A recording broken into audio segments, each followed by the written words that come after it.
Take a look behind the curtain with a real whistleblower and American patriot. Prepare to embrace the uncomfortable truth because this program has no time for comforting lies.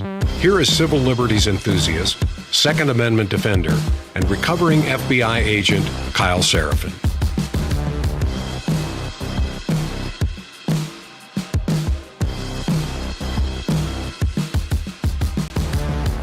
Well, hello, my friends. Welcome to the Kyle Seraphin Show. Today's Friday. It is May the 1st. It is a Mayday. I went looking for news today, and I realized just how freaking divided this country is. I went through all my normal news sources. I went to ABC, NBC, CBS, Axios. I went to New York Times, New York Post, all the NBC, I think I said that. All right, all the big ones, right? And then I went to Fox. And the view of the world from the news that you choose to consume will dictate what's happening to you. Just a short version. On the left side of the aisle, we've got nothing but doom and gloom. There is war. There are bad government decisions. There are spying, and Republicans are bad. Fine. We get that. And we try to cut through that sort of news. I live over there most of the time because it's not what I agree with. So my instinct is to look for the bias. And then I went to the tabloid stuff, and their version of what was going on was that Indians are being forced into sex slavery at J.P. Morgan. So a salacious and fun story will go there. I don't think that's even close to reality. I don't think there's going to be anybody that watches this that's going to think that that story is legit. And then in the final sentence of a New York Post story, something clicked for me that I want you guys to take away. And it's about defamation lawsuits. It's about news coverage and reporting in the way that our laws work, like an actual understanding of the First Amendment. And then lastly, I went over to Fox and I found out that the communists are about to take over America because today is their high holy day, the high holy day of MAYDAY. And as far as I can remember, going back to even when I was a teenager, there were MAYDAY riots in places like Seattle. There were MAYDAY protests and demonstrations by the American Socialist Party and the American Communist Party and all this other kind of stuff going on in sort of like Oregon and sort of the left-wing part of the left coast. So how do we have two groups of people who choose their news and end up with such a vastly different view of America? I've also got a great Fox News clip. You guys are going to be super excited. Jesse Waters announced that we are about to deliver the final strike in the Iran war, and Iran is about to be done forever until the next time that they deliver an update on the Iran war, which will be even better than the previous destruction of all things Iranian. So yeah, we have a very divided country. It made me remember an article that was written in 2020, which I'm pretty confident. I'll have to ask Rose, our archivist, if she has an archive of me talking about this. But I've now saved it, and it's going to go into the repertoire of things that we talk about on a regular basis. And I realized that one of the things that I used to do on this program a lot was touch history and apply it to the current age. And so I've got a couple of articles that are discussing that. There's an interesting sort of lecture series from Hillsdale College that I want to bring out, at least a couple of quotes from John Adams, from George Washington, discussing this American divide as we experience it right now. And I don't think it's a moment for a lack of hope. In fact, I've got nothing but comedy. I've got about 9 different clips of things that I think are funny and came out of my algorithmic feed. My Instagram is nothing but like it feeds me jokes about the Holocaust, which is really, really funny and weird because my wife keeps sending me these links from one of her friends. And so whenever I open it, it's like, oh, that's what you want? You want more jokes about the Jews? Like, we'll give you some of those. So I get that from Instagram, and then I get a bunch of dad jokes and stuff. So I'm going to play that and some religious jokes as well. Things that actually are going to touch history, and I think they apply to today's situation as we sit. So that's where I'm going to go with the program today, and I hope you guys stick around. There is no Steve Friend. He's doing something that he has to do because of something else that was just released. We just got an update from Todd Blanche about the discussion of anti-Christian bias in the federal government. Yesterday, I brought up that they were going to go after and investigate nuns, that there was this DOJ instinct to go after the Catholic Church. I don't think that's unfamiliar to people. They did an entire write-up on it. They've been theoretically investigating it for the last year, and their findings are shockingly like a lot of the stuff that I actually brought to Congress as I was an FBI agent, losing my job, and at least 3 of the 5 or 6 major points that they make come directly out of my whistleblowing activity. So I have a lot of connection to that. And More importantly, I think that we have a lawsuit that actually says, hey, you guys did these things. Now DOJ is admitting they did these things. It'd be really nice if the FBI and the DOJ did the right thing and just came clean on the lawsuit for those of us that are involved in it. But more importantly, to try to heal up some of this COVID, whatever it was, the COVID malfeasance that took place, the purge, and the compliance ritual that our federal government does. So we'll go into all those things in just a second. Yeah, I'm getting ahead of myself here. All right, let me talk about my friends at Patriot Protect. Patriot-protect.com/KYLE. One of the ongoing themes of this podcast as well is government censorship, government awareness, and also that you can't really control a lot of the things that are going on out there when it comes to where your data goes. We just sort of admit it. Last night we were talking on the call-in show about how very few of our listeners are using things like graphene or using open source, sort of closed systems for your phone. We're constantly leaking this stuff out there. And it's not just who we share our information with, it's who we share our information with that ends up sharing our information. So TurboTax and Google and Amazon, Microsoft, Meta, Apple, various banks, insurance companies, got a story about insurance as well. Anybody that you're doing business with has the likelihood that they are doing business with somebody else as well. And they're probably using AI tools to exploit your data. And then they get hacked, and then they get leaked. And the guys at Patriot Protect come here regularly and let us know about some of the hacks and leaks and what they mean to us. End of the day, your information is out there in the world, and I'm talking about your name and your phone number and your email address and the jobs you've worked and your family members and all this stuff. And that allows scammers and criminals and FBI agents sitting in their car to be able to make a bunch of links together about you. And if you don't want that thing, if you don't want stalkers and creeps and whatever, the various weirdos out there in the world using your information against you, you might want to have it scrubbed. You can have it scrubbed from the People Search websites. There's 200 plus of these. You can get it scrubbed out of Google. And the folks that do it for me are Patriot Protects. It's patriot-protect.com/KYLE. It makes you less findable on a Google search. It makes you less findable to just people without sophisticated tools. That's not a bad thing. It makes you a more difficult target for all the scammers that exist that would like to take the things that you've worked hard to keep. KYLE will save you 15% off on all the plans, depending on what you guys want to get into. It can be as few as a couple dollars a month. Depends on what you sign up for. Patriot-protect.com/KYLE. There is a link in the show description. You guys will see the visual here is kind of like a digital camouflage. This does give you that camouflage to get you out of the pile of the average victim. And the average American is scammed out of $600 a year across their lifetime. It's usually not $600 per year. It's usually like $10, $15, $20, $50, $150,000 at a time. And it's not all of us, obviously, but those that get hit with it, they really feel it. So make yourself safe from these things as best you can. Secure up all of your stuff. Prepare, don't repair, etc., etc. Let's do today's program. Don't forget our sponsors in the link below. And here we go. Can you guys tell that I got a lot of energy today?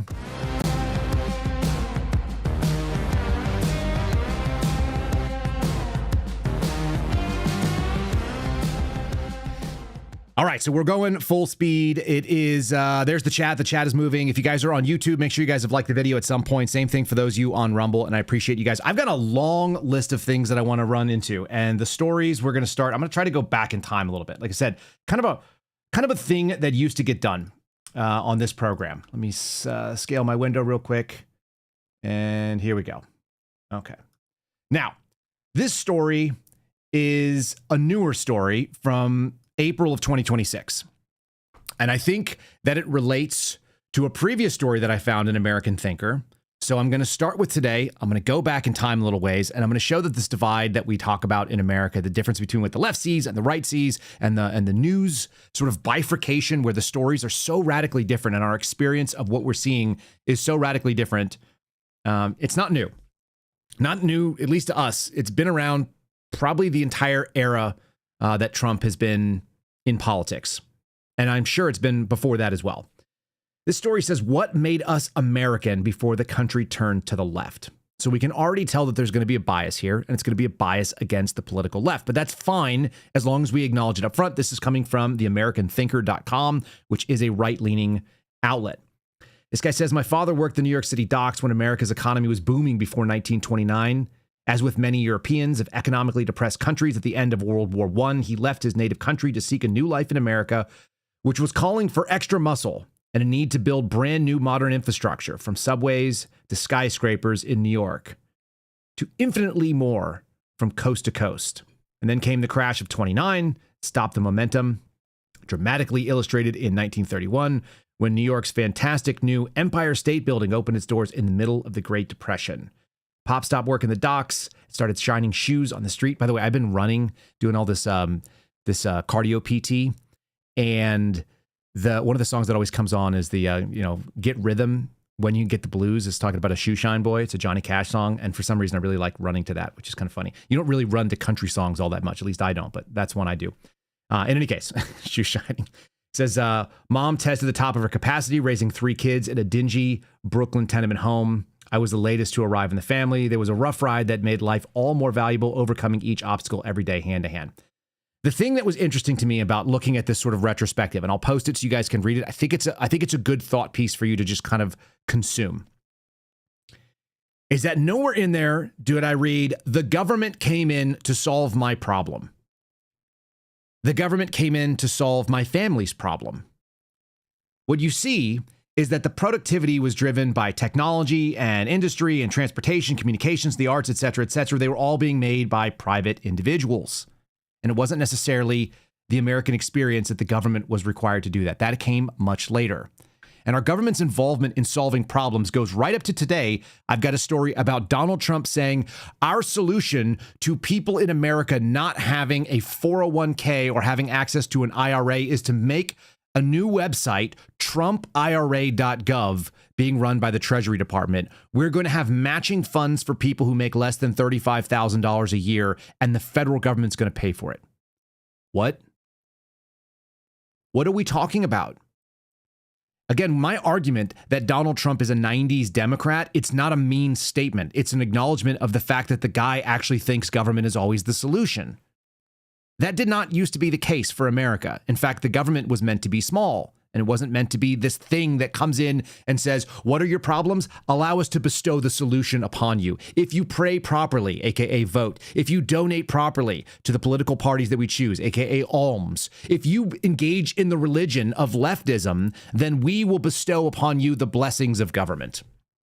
And this is the reason why I actually was involved with Catholic Vote when we first launched this thing. You guys may know the history of this. It's not a secret. I had a meeting with Brian Birch, who is now the Trump ambassador to the Holy See. And he started a group called Catholic Vote going back, I don't know, 10, 12 years ago, maybe 14 years ago, something like that. The history is not 100% in my mind. And I sat and had a meal with him. We sat down in Phoenix, Arizona. I drove my janky truck while I was trying to launch the podcast January of 2023. This is right after the Bongino stuff. I'm driving down to Phoenix to go do Fox News hits and so on. And we've got no income coming from any of this stuff. It was just a guy talking into a microphone in a trailer on an extension cord. And as funny as that sounds, as like a humble beginning story, that's how it started. And, this is where it is now. And you guys can see it. It's like, we've got some cool stuff going on. I've got a whole apparatus that I've built up from there. And this podcast launched because Brian Birch and I had a conversation. He said, we really appreciate what you're doing, and we think your voice is important. And you're the only one who's come out of the FBI to say that the FBI is targeting Catholics and looking at Christians unfairly and is going after parents who just want to defend their children from government. You're the only guy that's doing this thing that we can see. They didn't know about Garrett doing his thing in the background. He hadn't gone public yet. Steve Friend was also pretty quiet as far as media goes. He was, he had talked to Miranda Devine, and his stuff was more J6 related than the specifics that I had on the Catholic. This is like days before we come forward with the Catholic story about how the FBI in Richmond and other field offices were going after this. So we sit down, and Brian and I, Birch, B-U-R-C-H, if you guys are looking it up, we have this chat, and he goes, we want to try to help you out. We want to support your family, and we want to put you to work. And then we want to start a news network. And they ended up doing Zeal, and it took them years and years. And, we had a parting before then, very amicably. And they said, we want to make sure your family eats while you're doing this, and we want to spread this message. We want to help you grow it. And they did. And they grew their own YouTube channel at the same time. And I think they have over 100,000 followers over on YouTube, or subscribers on YouTube. It's at Catholic Vote. You guys can check it out. My name's still on the shows that we did with them. It's not a secret that they paid me to do that. And they helped feed my family. I'm eternally grateful. All that was private industry. That was people that were giving money to do something. I went and helped raise some funds. Some people who listen to this program probably have been to a fundraiser I went to where I was speaking on behalf of Catholic Vote. And it's crazy to me that all of that was a faith component. That was a solution that was outside of government because we knew that government was the problem. We knew that. And we thought we could vote our way out of it. I think a lot of people felt like that. I mean, look at the name of the organization that I was working with, Catholic Vote. They were trying to get people who were Catholic Christians to come out and vote. And Donald Trump won that overwhelmingly. So what the hell happened? I'm going to go back in time a little bit. I want to cover this lecture. This comes from Hillsdale College. This is on their online courses. I think it's a free course you can take on the Constitution. Let's read two very specific quotes. This is coming from an article or a blog post that they have entitled, "Our Constitution was made only for a moral and religious people." This is dated December 7 of 2023 by Brett Waite. I want to give credit where it's due to whoever put this together. This is a quote that many of you may have seen. This comes from 1798. It's John Adams writing to the Massachusetts militia. This is a quotation that rings true to me today. And I think it matters. Because one of the reasons why I aligned with Catholic Vote in the first place is because we shared a view that leftism and progressive leftism, which is kind of what Fox News is crying about. The progressive leftists are your communist, socialist, Democrat, socialist of America, whatever, the MAYDAY people, right, who are having this quote unquote high holy day. They're using religious language. We agreed that leftism was a secular religion. And it was a religion that worshiped the government, and you could find basically analogs in leftism for every single thing that you would find in Christianity. They have a God, they have a clergy, they have acolytes, they have alms, they have rituals, they have sacraments. All of these things can be seen because human beings tend to need some sense of the sacred. And unfortunately, for the people that are on the hard political left that have gone to a completely disconnected from God experience, they look at government as the means by which good things are brought to them. Here's John Adams, 1798, quote, "Because we have no government armed with power capable of contending with human passions unbridled by morality and religion, avarice or greed, ambition, revenge, or gallantry would break the strongest cords of our Constitution as a whale goes through a net. Our Constitution was made only for a moral and religious people. It is wholly inadequate to the government of any other." Some of you have probably heard that. What's going on? What is the moral and religious people? It's kind of interesting because there was a time in this nation, up until quite recently, probably just before I was born, when the vast majority of Americans not just shared the religion in, let's say, nominally, but they also shared the same values. And as that divide and that chasm has broadened out, it's my contention that America has been less governable. And so the divide that we look at politically is really a moral divide. It's really a values divide. And so there is no political solution to it. By the way, that is my solution when I look at this thing. I'm not trying to be flippant when I say there's no way that this podcast or anyone who listens to it has the ability to fix something so big as a broken American governmental system. We don't have the ability. So when I see people go, "Well, what's your solution?" The solution is, hey, take a deep breath. You don't get to solve this. And I think we're talking about a symptom, if we're being totally honest. The symptom is Americans don't share values. That's the divide. And then it manifests itself in a political reality where we can't vote for one side or the other. And when you look at whether the House is divided or the Senate is divided or your state is purple and can't get a majority moving one direction or another, or the people that you think are going to do the thing in the majority end up sort of favoring the status quo of more government, it's because you think that the solution may in fact be government. And I think the solution is further upstream. They say what? Culture is upstream of politics. Politics is downstream of culture. Well, what is culture but the way that you just ingest the things around you and the values that you assign to them? So we're talking about, is there a moral and religious people that are consuming government?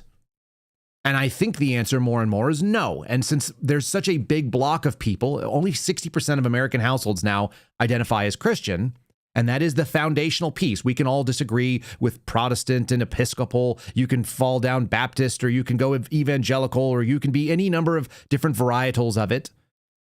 I'm of the Catholic variety of it, but at the end of the day, I don't go to a Baptist and go like, your values are all wrong. We're quibbling about minutia. We focus mostly in the same direction. And Americans used to do that. In fact, even if you look at the American Congress, the physical layout of Congress was designed to be a collegiate environment and not the same thing that the British had. The British have an adversarial system. They stack people on benches that face each other directly. And the whole idea, in fact, some of you may know this, but the words, the expression toe the line come from the British Parliament, where there is a line on the ground. And when I was studying British party politics in 2002 or whatever it was when I lived in London, they pointed this out, that it was so contentious and adversarial that they faced down on each other, and they were meant to be, the towing of the line meant that they were the distance of one arm plus one sword times 2 plus 1 foot, so people could not cross swords in the House of Commons because they were that aggressive against each other. And the American system was meant to be different. It was meant to look around, all coming from slightly different perspectives, but looking roughly in the same direction. So anyway, this bit, John Adams' statement that our Constitution was in fact meant for a group of people that had exactly the same value set, when we could quibble about the slight differences. There's another one, Washington's farewell address that he addresses in here. And I'm going to include this in here too. So these are all articles you can go back and read over the weekend if you're so inclined. If you have a few minutes, it may be worth your time. Allow me to do this one from Washington's farewell address. Of all the dispensations and the habits which lead to political prosperity, religion and morality are indispensable supports. In vain would that man claim the tribute of patriotism, who should labor to subvert these great pillars of human happiness, these firmest props of the duties of men and citizens. Wouldn't it be nice if our politicians actually spoke like they were educated today? I appreciate listening to oratory and then going like, oh, we are so lazy in the way that we communicate, myself included. The mere politician, equally with the pious man, ought to respect and to cherish them. A volume could not trace all their connections with private and public felicity. Let it simply be asked, where is the security for prosperity? I'm sorry. Let it simply be asked, where is the security for property, for reputation, for life, if the sense of religious obligation deserts the oath, which are the instruments of investigation in the courts of justice? Let us with caution indulge the supposition that morality can be maintained without religion. I'm looking directly back. How many people think that today? So many people think it. That morality can be maintained without religion. I'm sure I thought that at some point in my life as well. Whatever may be conceded to the influence of refined education on minds of peculiar structure, reason and experience both forbid us to expect that national morality can prevail in the exclusion of religious principle.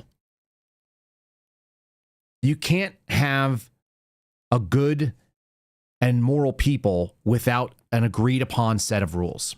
And I think this is so critical to the discussion, and it's not being discussed in the American politic right now. So let's do something kind of fun for a second. We need to have a breath. I grabbed a series of things that I think are sort of funny. I've got a whole slew of little snippets like TikTok/Instagram reels. This one is maybe one of the most hedonistic groups in America. The people who go to the Renaissance fairs.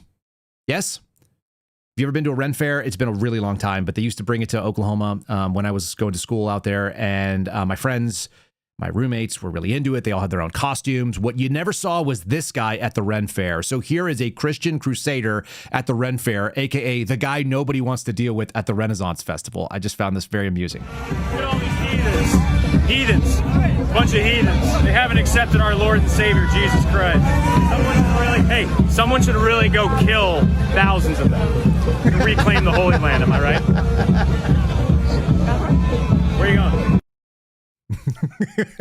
Nobody wants to talk to that guy, the guy who shows up like a Christian crusader and says, the answer is we need to go mow them down by the sword. We're getting there, though. There's a lot of people that are looking around. They're going, well, the soft thing's not working. Maybe we got to go the hard way. I don't know. I just thought that's funny. This is a story that was written in 2020. This is November 2020 from the Cincinnati Enquirer. It was written by a very young looking girl, from what I can tell. In fact, let's just scroll down to where she's at. Does her picture show up here? There she is. Okay. So this is written by Wesley, Weslie. Haven't seen that on a female. Wesley Wilkins. She's cute. She's like a cute young gal. And she wrote an opinion piece. And I actually took some of their graphics for our thumbnail today. Reuniting the divided states of America. This is 5.5 years ago. It was clear that we had a massive divide in the middle of COVID. I think a lot of people saw it. Republicans and Democrats, the two-party system has existed since the birth of our nation. When contentions between Hamilton and Jefferson split the early Americans into divisive factions, George Washington, some of the other founders, strongly discouraged this disjunction, with John Adams saying, quote, "There is nothing which I dread so much as division of the republic into two great parties, each arranged under its leader and concerting measures in opposition to each other. This is to be dreaded as the greatest political evil under our Constitution." It's almost like the people that set up this country sort of knew that there were some problems and that government wasn't the solution. And I do think that this is the big issue that we see today. I continue to see it. We are doing the exact thing that they warned against, that they foresaw, and the solutions have been more and more government oriented. We'll say since 1913, but we can also move forward under FDR. We can look at the continuation of that, 1946, when we did the Administrative Procedures Act. More and more, the government has basically looked at how do we solve things through government. Americans said, yeah, I would like to outsource it to government. And then government said, well, government is hard.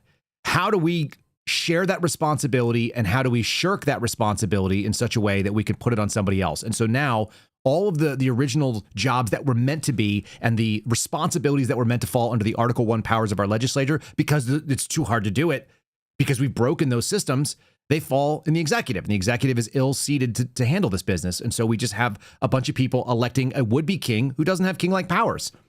And so they're meant to fail. I just think it's quite interesting. This woman says, every current issue in America, from healthcare to immigration, education to the environment, is reported through the lens of conservative versus a liberal paradigm. Progress for the good of America's citizens is nearly impossible because both sides rigidly oppose any headway by the rivaling party. Americans are caught in an onslaught of the violent, futile bickering, forced to pick the side that they disagree with the least. The country is fractured and rendered useless by the amount of infighting that occurs on a daily basis. This was almost 6 years ago. Written by someone who's probably now coming into maybe her 30s. This was written by a pretty young person. That seems troubling, doesn't it? She was able to see this. Every single issue becomes a Rorschach test, becomes a loyalty test towards party. So this is why I can't help but remember, this is coming from the AmericanMind.org. The American Mind is a publication of Claremont Institute. And I remember when this was published and people sending it around during the chaos of COVID. And it was so impactful because I was like, oh, if we could just know that this was coming, I think people would be able to handle what was in front of us. This is before the chaos of 2020 and Joe Biden coming in. This is the last year, the last couple weeks of the Donald Trump presidency. 2020, a retrospective from 2025. This is written by Tom Trenchard. He's I think he's a professor. I'll read his bio in a second. I remember reading this at the time and being like, this guy understands. I don't know that his fantasy will come true, but I remember reading it at the time going like, okay, well, that is probably the only answer at this point. Unless we have people unite behind common purpose that, generally speaking, America goes and embraces what I keep calling bacon cheeseburger nationalism, the dominant culture, grabs and holds on to and defends the dominant culture. We don't do that. So this was written November of 2020. Donald Trump and the altogether true and amazing origins of the United American Colonies. A retrospective from 2025. This is a guy sitting in 2020, looking forward roughly 5 years and imagining what America would do in the next 4 years as a thought experiment. And so I'll read some of it. I want you guys to actually, if you don't read any of the pieces that I ever put up there, please read this one. In fact, I'm going to try to find a put away to, I'll try to link it on Spotify as well. This is one that is going to come back. I've archived it, so I will give you an archived version so it doesn't go away. 2020 marked an epoch in American history, standing alongside 1865, 1879, and 1776. First, there were the COVID-19 pandemic. And then there were the racial protests and the riots throughout the summer. And then there was the disputed presidential election. And finally, and most cataclysmically, 2020 witnessed the initial formations of the United American Counties, UACO, within the former United States of America. This guy is fantasizing that the United States falls apart. And maybe this may be the foundation of where I believe we are eventually heading. Because the federal government has proved itself inadequate and unable to do the things that people hope it will do. Like, they just keep voting for it to do something that it's not set up to handle.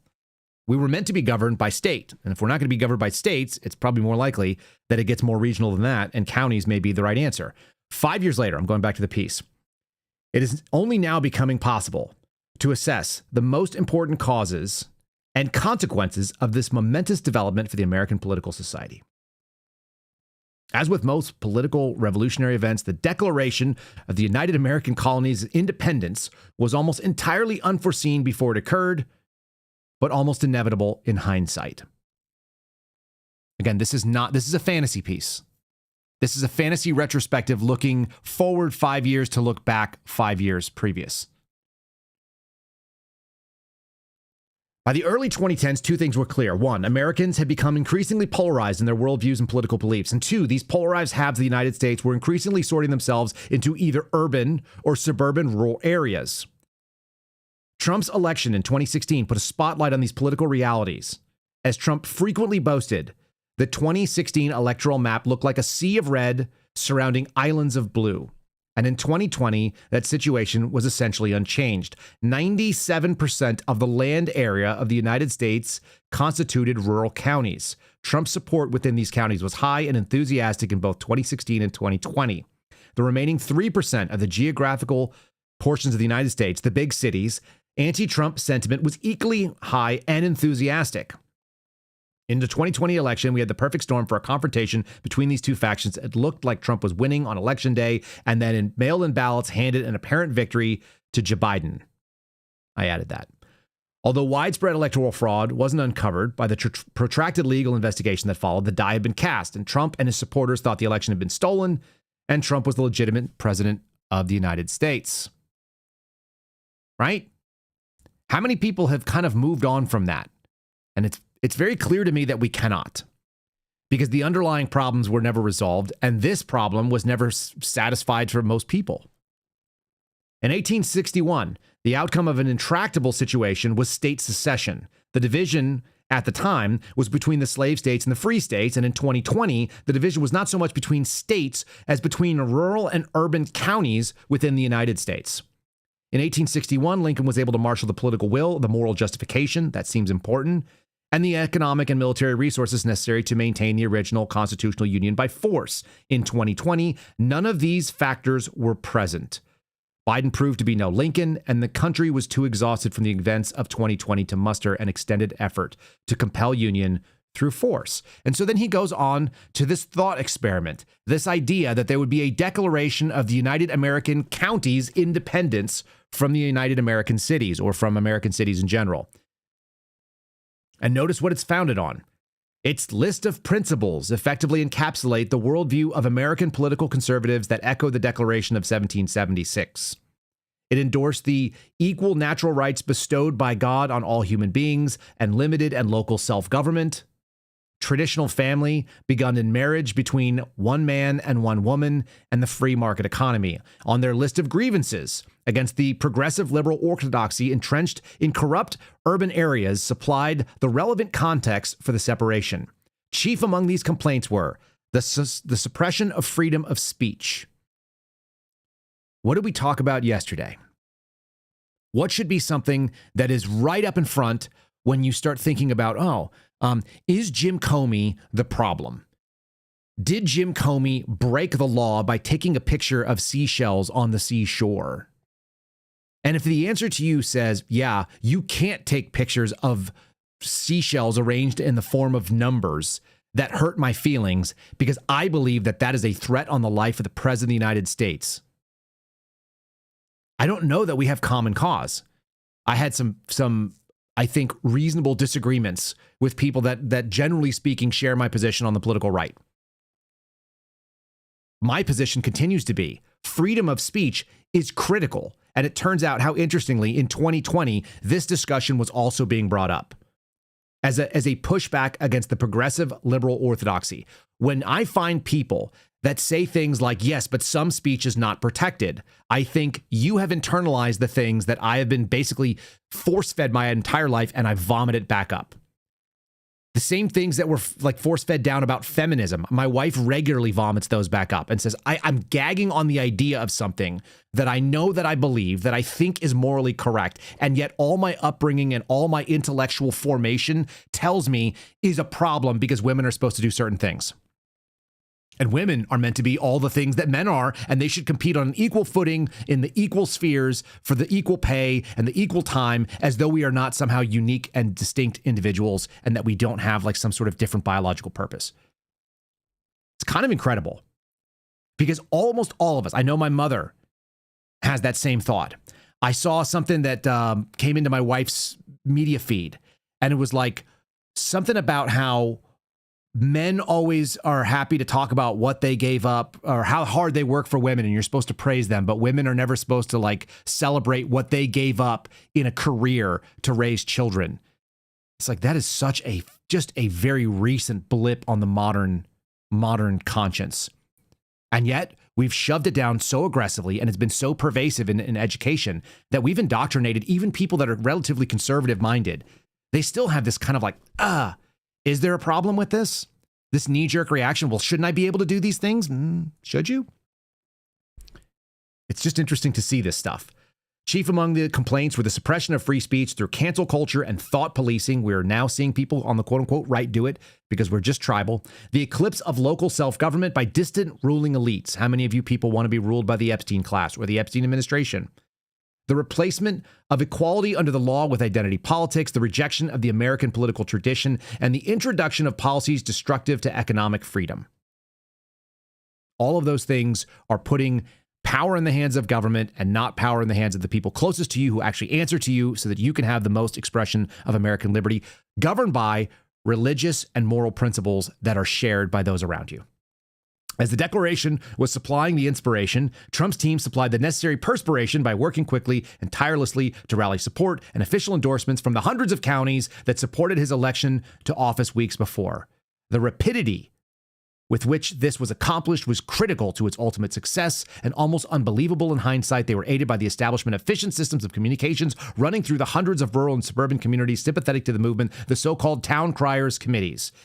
He's talking about a modern vigilante Minutemen and the idea that Donald Trump would take the energy of 2020 and the contentious election and turning it into a new system that focused on those things we just talked about.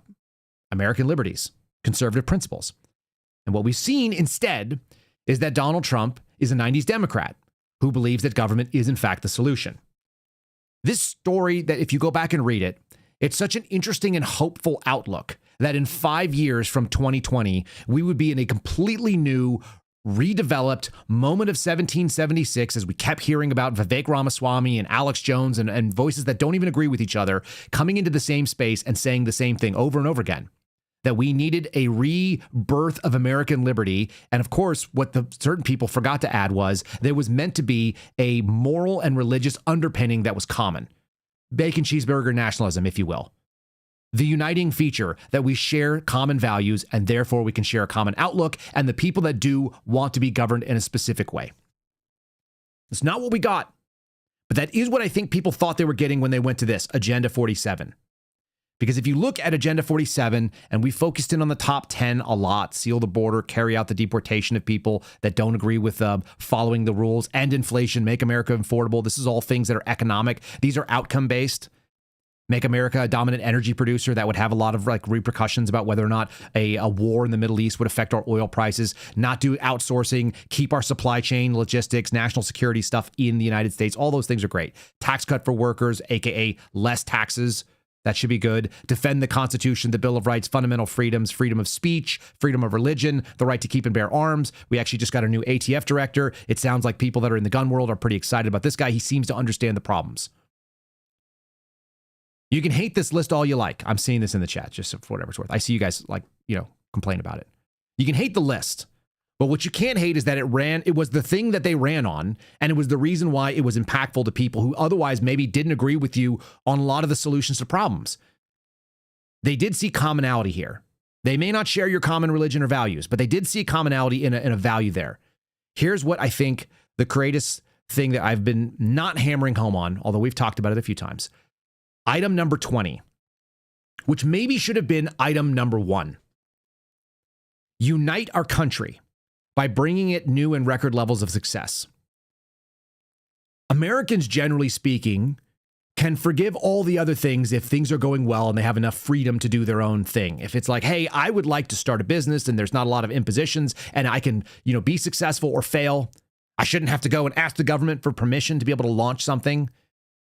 It's a real eye-opening thing to find out, like the number of special reports and requirements you have when you want to start a small business. Let's say you just wanted to bake muffins and sell them to your neighbors. Well, now you need a health permit and you need a business license and you need the ability to collect taxes and all this other bullshit, which it is.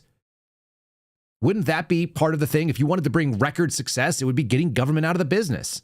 Now, whether that's what he meant with this or not, that's how I've interpreted. If you want to bring the country together with new and record levels of success, you have to bring them together and say, there are common values we share. Let us focus on those. We've seen none of that in the last year and a half. That's not Trump's fault, but it is a symptom of where we're at. We're at a place where we've divided so aggressively. And I can't unsee it. And I can't get away from it. Here's kind of a funny little take on that. We are bringing awareness to all causes, but we are doing nothing about them because we don't have the ability to solve these problems. So maybe we need less awareness. If everybody could just stop raising awareness for a little while, I think that would be great. Everybody seems like they're pretty aware of everything, and it doesn't seem to be helping. I think the problem is we have a lot of awareness of things that we don't have any control over. Like, I didn't start the wars. I don't know how to fix Lou Gehrig's disease. It's not that I don't care. I can't do anything about it. So I think we need to raise unawareness. I don't know if we need to do a 5K or maybe a benefit concert. I don't know how any of this works, but if I could be 25% more unaware, I think that would be great. So let's raise unawareness. I hope this helps. Does that help? Can we raise some unawareness for a few minutes? We'll get to the divided part here because this is a story that goes back as well into Donald Trump's first presidency. It's not changed. If you guys are watching on Rumble, this is making you think, give me a like. Same story on YouTube. Give me a like over there. Subscribe to both or either or both. And then also you can find us on KyleSerafinShow.com where we have Spotify. You may hear an ad from the folks on the audio platforms right now. I'd like to give you guys the warning. KyleSerafinShow.com will give you both audio and video. Some of these things are worth seeing, especially the guy in the Ren Fair costume. So you may want to actually see us on Spotify. If you're just listening and you never tried to go over to Spotify, there's no additional financial benefit. I think it's just a better product because there's a video that goes along with everything that you hear if you're an audio listener. Okay, let's do this article. 2018, October. This is coming from NBC. Americans are divided over everything except division. It's a good historical retrospective to think about. Look at this. Who thinks the country is divided? Okay. This is now, 7 years old, almost coming up on 8 years old, 7.5 years old. The divided states of America. By the way, if you type in America divided, you will get unlimited people who have commented on this. And what I don't ever see is anybody trying to fix that thing. They want to fix individual issues as though that's going to get it. We can't fix the issues because we're not looking in the same direction as our Congress was designed. Democrats, 85% think the country is divided. Republicans, 73% think it's divided. Clinton voters, 85% think it's divided. Trump voters, 72%. It looks like Republicans were a little bit more optimistic in 2018 because they had their guy. Urban voters, 78%. Suburban livers, 80%. Rural people, way ahead of the curve, 83%. They're as dialed in as Democrats in this one. When more than 8 in 10 people in a group think the group is divided, I think there's a pretty comfortable discussion about it being divided. I think we can say that. This was a NBC Wall Street Journal poll bringing some good news that Americans are coalescing around a common idea, but it also brings the bad news because the common idea is that we are remarkably divided as a nation, and the way that we view these forces from behind these divides are also, well, divisive. The latest survey, 8 out of 10 people polled said they believe the country is mainly or totally divided. It's an 80% agreement on a single topic that is split 50-50 on basically every other issue. How do you overcome any of the issues that we are 50-50 on when the only thing we can agree on is that we don't agree at all? It's a truly remarkable set of numbers. This is why I don't think we can vote our way out of this. That, by the way, is not a doom and gloom prognostication. It's just acknowledgement of looking at the numbers that have been that way for going on 7-8 years. This is multiple congressional cycles. You don't vote your way out of it with Congress. This is more than one Senate cycle. We're not voting our way out in the Senate when you have a third of the Senate that overturns. This is what? Presidential elections. We had 2020 and we had 2024. We've gotten a Democrat and a Republican. They roughly do the same things, as in they continue the 50-50 divide. Let's just look at it from the outside without any specific policy. The ongoing problem is a massive division, roughly 50-50. So how do you tell me that you can vote hard enough to overcome a 50-50 divide? How do you angle the system with gerrymandering or with rules changes or elimination of a filibuster or any other BS ideas that are coming up? The shaming of the other side while the other side shames you, and you have a minor majority that you try to use as a weapon against the slight minority, only to wait until the next person gets in and then they use the weapon against you. And nobody is interested in dismantling the weapon, and nobody is interested in going upstream and saying, hey, what are the things that we actually do agree on? Because it turns out I can meet people that are libertarians and we agree on 80%. I can meet people that are progressive leftists and we agree on things 70%, almost all the time. At least the values that we have. Now, they may not know where their values come from, and I think that's their fault. But I don't need them to know why they want cheese and bacon on the burger for them to know that they want cheese and bacon on the burger. It's like, why? Because it tastes good. Cool. Let's work upstream there. What does that say about what we have in common? Last night I found a meme. I don't know who shared it with me. I think it came out from Renzo in our locals chat, and then I took it and I shared it with my wife because I thought it was funny. And it's a woman, and she's laying, as you've seen the meme, it's like a man laying, looking one direction in the bed, and the wife is looking, or the girlfriend's looking the other direction. I'll assume they're married. That sounds better. So there's a man and wife, and they're laying in some nice clean sheets, and there's a big divide between them. It's 2 feet, and they're looking off in the other directions, and the woman has a sour look on her face, and she says, and usually it says, like, I bet he's thinking about another woman or something, right? That's usually the meme. And in this case, she says, I bet he's thinking about bacon. Which, I don't know, women, if you've ever had a moment where you looked over at your significant other and you were like, that guy, he's probably thinking about bacon. But I love the idea that there's a woman who's mad at her spouse for thinking about bacon. And then it goes to the man's thoughts, and he says, if only we could get Muslims to try bacon.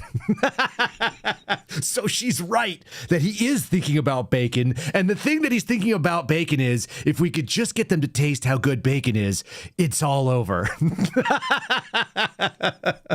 I just like it so much because the silliness of it is kind of what we can all unite behind. Whenever I talk to people that are, let's say, ethnically Jewish, but they're not religiously Jewish, and you talk about them and you're like, hey, if we could just get your people to eat bacon, and they're like, I love bacon. That's Viva Fry does that, by the way. I'll be like, bacon. I'm like, you're halfway there. We're going to make a freaking Christian Crusader out of you yet. It's just funny. Can we not have some silliness in the world? Can we not just have a little bit of moments where we go, you know what? It's actually not all that hard for us to get together on this. There's been this like trend talking about retard maxing. And I think 2 weeks ago, I may have introduced this audience to the retard maxing concept. That's like basically just doing without thinking. And then they call it retard maxing. They're taking something that would be offensive and they're making us laugh about it in a way that you can be like, look, there's a value to action over inaction. What about this guy? In the context of a moral and religious people, a good and religious people, could we take retard maxing and apply it to a religious faith and just say, like, we just do this stuff? You just do good? Here's a random thing that came across my feed that I think actually is relevant here. Retard maxing plus Christ, God blesses his most retarded warriors. In an age of overthinking, paralysis by analysis, anxiety, frontal lobe maxing, retard is no longer really a slur. It's a compliment. Because the retard, he goes out there and gets stuff done. He's not stuck in the room, he's not on the computer, he's not just endlessly praying without making a decision. He just acts. He receives the inspiration and acts. He knows that he needs to pray in the morning, so he does it. He knows that he needs to go to the gym, so he does it. He doesn't spend time going over the program, reading the Summa Theologiae, trying to figure these things out. He simply does. Christ maxing as retard maxing. I don't know. I just like it. I like it when people take something and they build on it. It's good. Here's the thing you can do. We can all agree on this. Ready? I'm going to put them on the screen. On the left side of the screen, you're seeing a man of Indian heritage who has some genetic condition that makes his face look like a stretched out pie plate. And on the right, you see just a regular pretty woman in her 30s. She's blonde. She probably dyes her hair blonde because she has darker eyes. I can't tell if they're green or brown, but and she has a nice smile and a normal face. I don't know how else to describe it. She's a normal, pretty average looking American lady. Okay. And here's the story that comes from the New York Post. We'll start with some news, and the news is tabloid news. This is like the lowest form of news. It's not left or right. It's just retarded. Bombshell sex harassment suit against Lorna Hajdini. I don't know how to pronounce her name. JP Morgan branded complete fabrication as the John Doe is unmasked.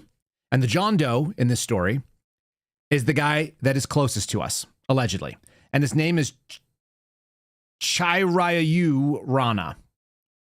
I don't know why, but for some reason the word frog is appearing to me because Rana means frog in Latin. And so he is an Indian guy with the name Chirayu, non-bacon cheeseburger nationalist. If I had to guess, this woman is a bacon and cheese on her burger kind of gal. Just guessing. I'm just looking at her and I'm assessing from the room. I am retard maxing that decision. A former JP Morgan staffer whose sources identified as Chirayu Rana has been accused of making fabricated sexual harassment claims against the high-ranking official at the bank after an internal investigation found no evidence of wrongdoing, the New York Post has learned. Multiple sources told the Post that 35-year-old Rana was now a principal at the investment firm Bregall Sagemount, and that the man brought the bombshell lawsuit against Lorna Hajdini earlier this week.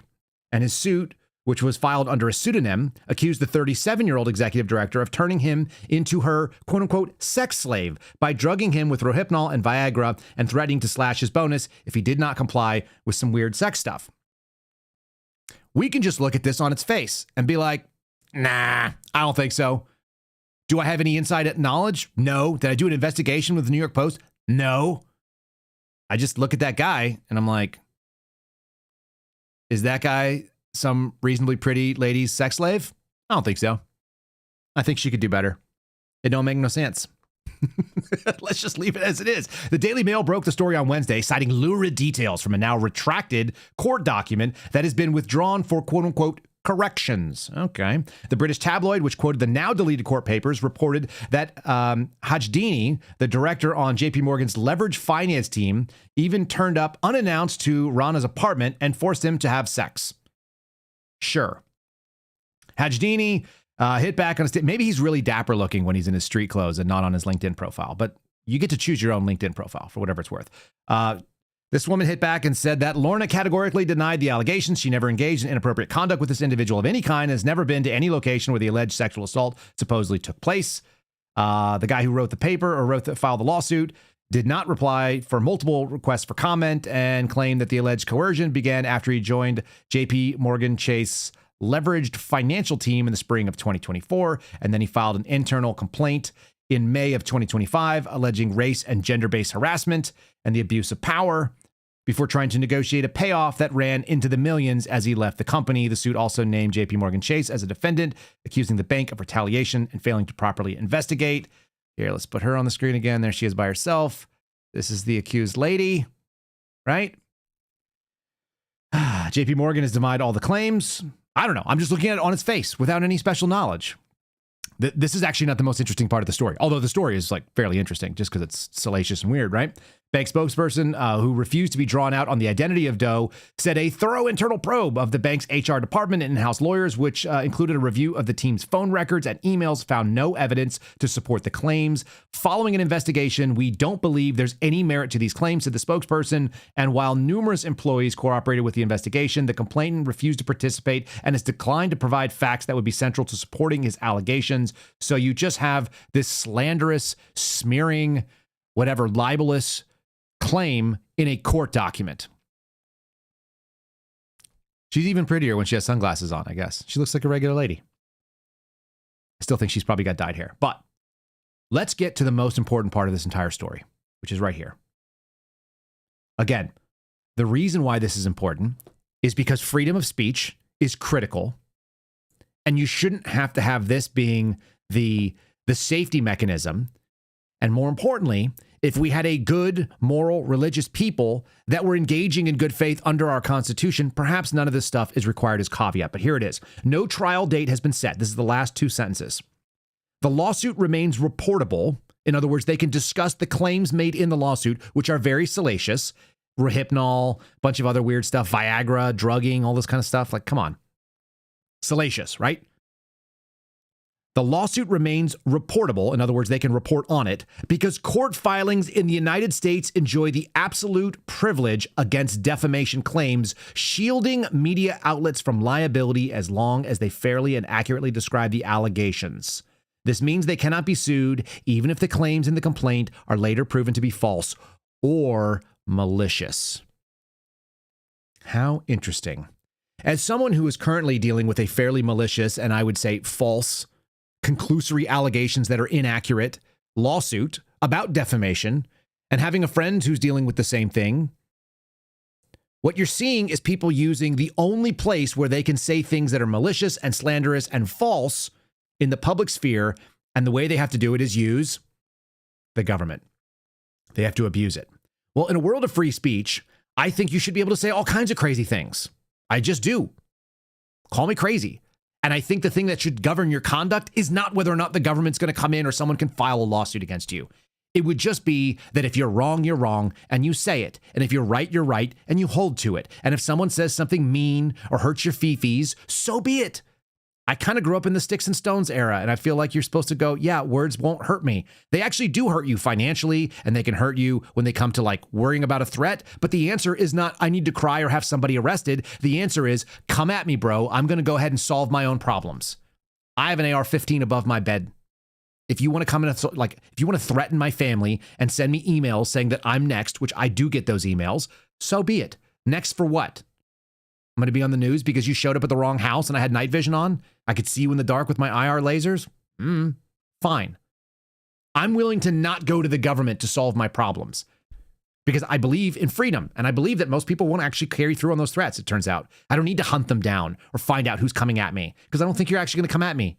And if you do, the consequences will be immediate and sudden and they will be justifiable. So be it. It's very interesting to me that the only way that you can report salacious and malicious false things is as long as they are listed in a lawsuit. And I had never considered that to be the case. I hadn't considered it, but now you know. That's a thing. Does that change the way that some of these lawsuits that are being filed hit for you?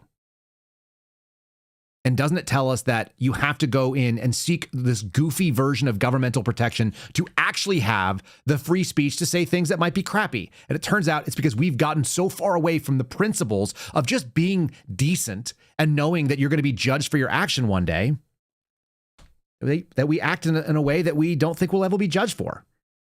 And so we hide behind some lawsuit, litigious garbage. All right, we're going to get into some of the other stories, which also show kind of a breakdown here. Guys, again, Rumble, like, YouTube, like, subscribe. You may hear an audio ad on Spotify and the other audio platforms. I try to leave those spaces because otherwise, like, I can't find them when I'm trying to fill them in. All right, here's another story. Let's go through some of the things here. Should we do another thing that's funny too? I think we should. Let's do a funny thing. Let me see if I got one.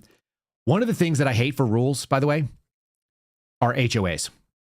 Like, I deeply and dramatically hate HOAs. So here is a guy, we've played him before. He does kind of like the talking, and then like the punchline is always delivered in slow motion. Here is an HOA bit. I'm going to follow up with another HOA thing in a moment, but we're going to move on through some of these stories. And in the meantime, we're also just going to laugh about how I think we could all get together and agree on humor. I don't know anybody that likes an HOA. If you're an HOA person and you love it, will you please mark down what you love about your HOA and why? If that tells you anything, by the way, an HOA, which is designed to protect your property values and ensure common values in the homes and make sure that there's like a general aesthetic that is maintained, it also is easily one of the least lovable things about homeownership. I've never lived in one where I was like, I'm super psyched about this HOA. We're like totally functional. There's 20 of us in an HOA in a building in Austin where we all owned a condo. There were 20 of us. And we still had major philosophical differences about how to even carry out our own little building. The idea that we would send people to Washington to represent 350 million people, including millions of here that shouldn't have a say at all, that should be like actually the documented version of crazy. It's like, do you think Washington, D.C. has the possibility of solving a problem? Yes. Cool. Right to the loony bin for you. No way. Okay, here's an HOA president. HOA president from hell, we'll say, which is all of them, it turns out. Even if it's you know. This guy's right. Did you want to buy a house? That might suck. And I'm here to make sure that it does. Oh, I see you're planting some shrubs in your front yard. How about I just physically beat the shit out of you? Right here in front of your kid. You guys know the American dream. Graduate college, get a house, have some kids. Step 2 is... Really pissing me off. Let's really try and stop that as much as possible. No, you can paint your house whatever color you want. I personally don't care. But if it's anything besides baby beige... Which is a color we invented. You're gonna have to pay me $10,000 a day until that's fixed. But it's your fees. I don't really care what you do. No. I know you already paid off the house. That's fantastic. I'm happy for you. But you also still have to pay me $4,000 a month. For some goddamn reason. Pretty much to make your life a living hell. It's a system that works in this beautiful country. No, I don't live in the neighborhood. None of us on the board live in the neighborhood. But it's I don't know. It's... Fuck you. Fuck you. I don't care. When I lived in Northern Virginia, when I missed the last part there. We don't live in the neighborhood. When I lived in Northern Virginia, I lived in the biggest HOA in the area. It's a place called Burke, Virginia. The entire like township is in fact the HOA, as far as I could tell. And the HOA was run by like an HOA president who lived in freaking Maryland, and he made $280,000 or $300,000 a year running the HOA. There were like 6,000 households in the HOA, so it was huge. And we all paid like, I don't know, 80 or 150 bucks a month or whatever it was. So it was really miserable. And there was a ton of money in the HOA. They had the most beautiful grounds you've ever seen in these idyllic things. They were these, colonial buildings where they would work out of. The HOA building was there. It had a huge green apron in front of it. This beautiful, like long driveway up to it that you couldn't park in. If you parked in it, they could cite you while you were trying to talk to the HOA people. They had 5 or 6 people that worked in the building. They were all absolutely useless. None of them lived in the HOA. The person who ran the HOA didn't live in the HOA. So I'd be like, Patrick, you asshole, like, what are you talking about? And you're like, oh no, I live in Maryland. That was perfect. By the way, of course, because I hate HOAs, I have an FU HOA video next, because the American spirit is stop telling me what to do with my stuff. Okay. Occasionally, when we are this divided, somebody is going to think that they've got the bright idea to take it into their hands and fix a problem that is clearly not going to be fixed by their actions. I would say that the White House correspondent dinner shooter guy probably isn't a bad person, probably is a decent neighbor. He seems educated. And then he decided the thing that some people do when they reach the end of their rope and they're like, there's clearly no political solution. Maybe I'll take a shitty, cheap Maverick shotgun 88, the cheapest version, because I live in California where I can't even legally buy normal guns. I think if this guy had access to like better guns, he would be like, well, I don't want to lose my good guns, so I'm not going to go do this dumb thing. But instead, he decided to take a train across the country and attempt to solve a problem that clearly wouldn't be solved by the actions he did because he's run out of possible solutions. And you can imagine that he's not getting the right messaging if he claims to be a Christian, that somehow he actually tried to address it in his manifesto. Turn the other cheek. That's only when they're attacking you, but they're attacking other people. He's now taken it upon himself to go solve these problems. I say that because yesterday they released the video footage, which shows us a million things that are crazy. about what happened with the shooter. They gave us finally the high-res piece of the security cam overhead shot. Remember, they previously showed us a video, which was a video of someone watching it on the screen, so it was low resolution. Then you had people from the right side of the news that published it and said, oh, this is obviously all a fake. This is all garbage because they did an AI cleanup and their artifacts. He was holding a sign and then he dropped the sign disappeared. Well, the sign was never real. That was AI trying to clean it up. So I've got the video, which I will show you. I think it's really useful to see. New video shows the correspondence dinner suspect shooting officer, top prosecutor says. I'm not sure that's what it shows, by the way. One of the other things about this is that you see that Secret Service is staffed with 3 women in direct view of the magnetometer. So as you're seeing on the screen right now, I'll scroll down just a little bit so you can see kind of the broad picture of the video. Direct view of the magnetometer on the bottom left, which is closest to me on the screen, there are 3 officers or agents. I don't know if they're agents or officers, but they're in uniform. So I'm going to assume they're Secret Service Uniform Division officers, having worked with Secret Service a bit. And the hair, which you'll see in the video in a second, of the one who does the shooting, I'm pretty sure makes it a her. I'm pretty sure it's a female. And her shooting is dog shit. Not just because she doesn't hit the target, which is hard when someone's running at you full speed, although she's literally like got a guy running direct threat. Given the opportunity, having done this very recently, if somebody is running directly at me and going through a narrow corridor where they can only be basically like in a 3.5 foot wide doorway to go through the magnetometer, come straight at me, like that's my dream scenario for drawing and shooting. Not only does this woman miss there, and the claim is that she took buckshot, but I don't see this guy firing when that happens. It looks like she then just rakes the room firing 5 rounds. And it looks like, as you're seeing on the screen right now, actually, you can kind of see here. Look at this. This is the firearm. This is the subject. This is a guy doubling over. No clear reason why. I don't know if he got hit with the shotgun or if he got hit with this bullet that looks directly lined up from the Secret Service agent that's firing. But the firing goes down this way towards the magnetometer, almost hits this dude, fires this way towards this guy who ducked and doesn't hit anybody on the wall. These are all chubby DC Metro PD officers. Then like maybe hits somewhere over here, then maybe this guy, and then maybe another one downrange. So I'll show you the video. We'll show it in slow speed. It looks like the worst thing you can imagine, which is that you grabbed your gun and you fired, missed 5 times, and maybe hit your buddy. And what do we know? The DOJ, the Secret Service, the DHS representatives are all saying, well, no, it wasn't friendly fire. It looks like it was friendly fire for me. Let me go to the video. Here it is. We're going to play it. I'll kind of talk over it. Okay, so you're seeing the officer is, or the officer that does the shooting is on the left. Dark hair, kind of a boy cut, very feminine stance, feminine hips from what I can tell. Up in the top left-hand corner is where our shooter is going to end up. By the way, there was an agent there with a dog. The dog is like, hey, that's a bad dude. He goes through the door and then the agent's like, no, that's not a bad dude. Get out of here. Now he comes running. Look at him running with shotgun, maybe points it at, and then we get all our firing. We're going to do this in slow motion too. So just hang tight. And then 20 people point their guns. Nobody has a common firing line. Only one guy has the muzzle discipline that when someone crosses in front of him, he brings it down. Good on him. One guy decided not to draw his gun at all. Smart. Nobody tackled this guy. That apparently fell on his own. Okay, 35% reduced speed. So magnetometer, they had 2. They're taking it down. This is actually breaking down because it sounds like everybody else is there before they get to the stairs. This is 35 feet away from the stairs. Then you got to go down the stairs, and they're about 300 feet away from the entrance to the ballroom. Here he comes running at slow motion, top left corner. He's running with the shotgun. You can see the shotgun. Looks like handgun is up. Okay, that's the crazy part. Handgun is up right there. Let's go back to it again. So handgun is up. Person with gun is running with a red tie.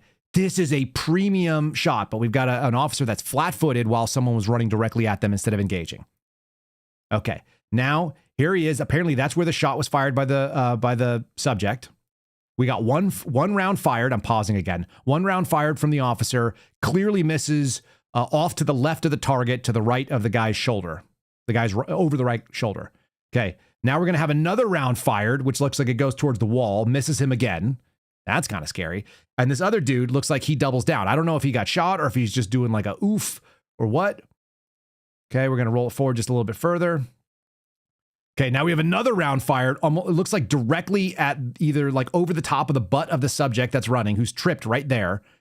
And you've got the officer doubling down. Well, he was doubling down beforehand, so I don't know if that means where he got shot or what the hell happened.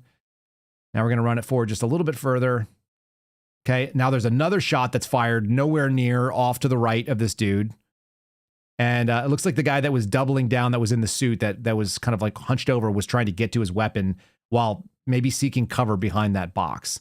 And then the subject goes like head first to the ground, and then all chaos. Now you got chaos, and everyone runs and points guns and drops knees. Nobody knows what to do. I don't know what to do with my hands. I got my hands. I don't know what we're doing. And then everybody converges in. Good on them for converging. One of the things that you learn, which we're going to cover in the Tackleberry Project, is that the 4 rules of firearm safety, one of them is know your target, know what's behind it. Know what's in between you and the target is also really important.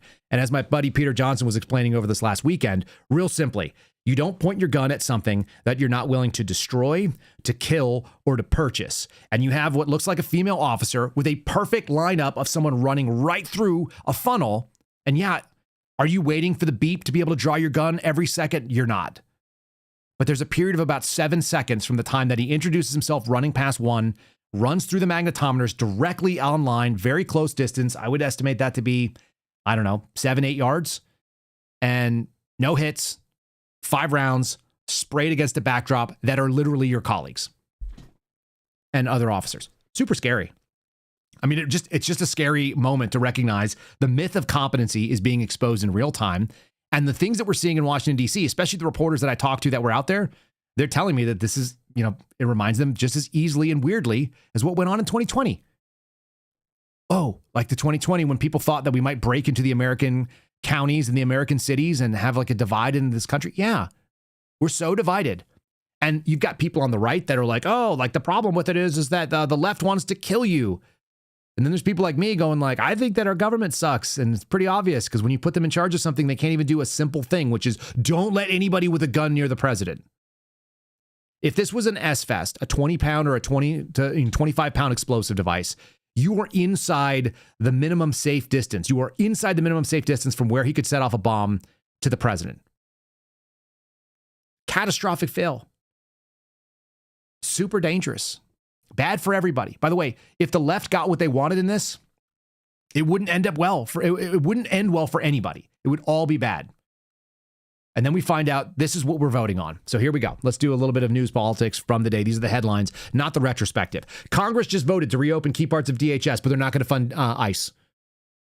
Reasons. Because even though Americans overwhelmingly said, yeah, let's shut down the border. Let's do number one. Let's deport all the people that don't belong here.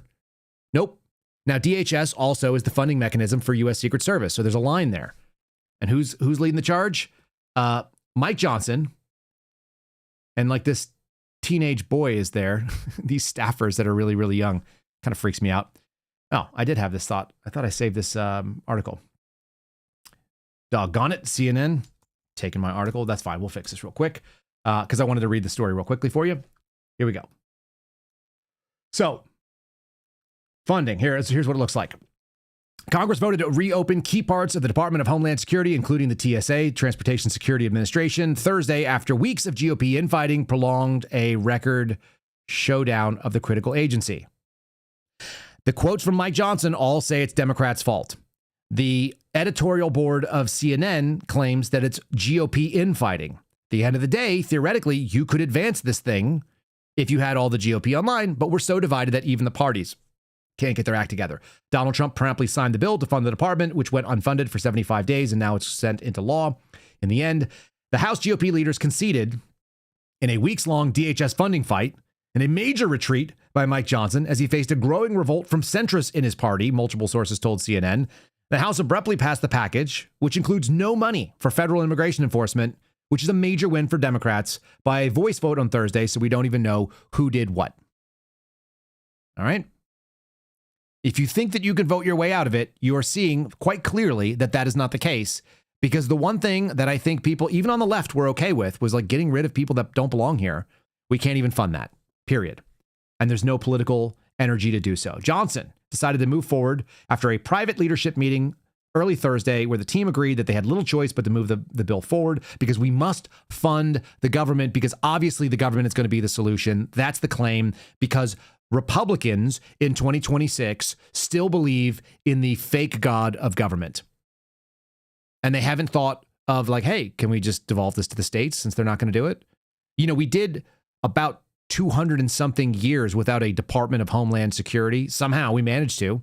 Could we spin these agencies off and stop having new cabinet level positions and grow the size of the government? No, we cannot. There is no instinct inside the modern Republican Party to do the thing that the Republican Party used to say that they did, which was stand against big government and stand for the little guy and make sure, and by the little guy, I mean like small businesses and the states and the counties and the places where the power is supposed to rely and live. It's supposed to live closer to you.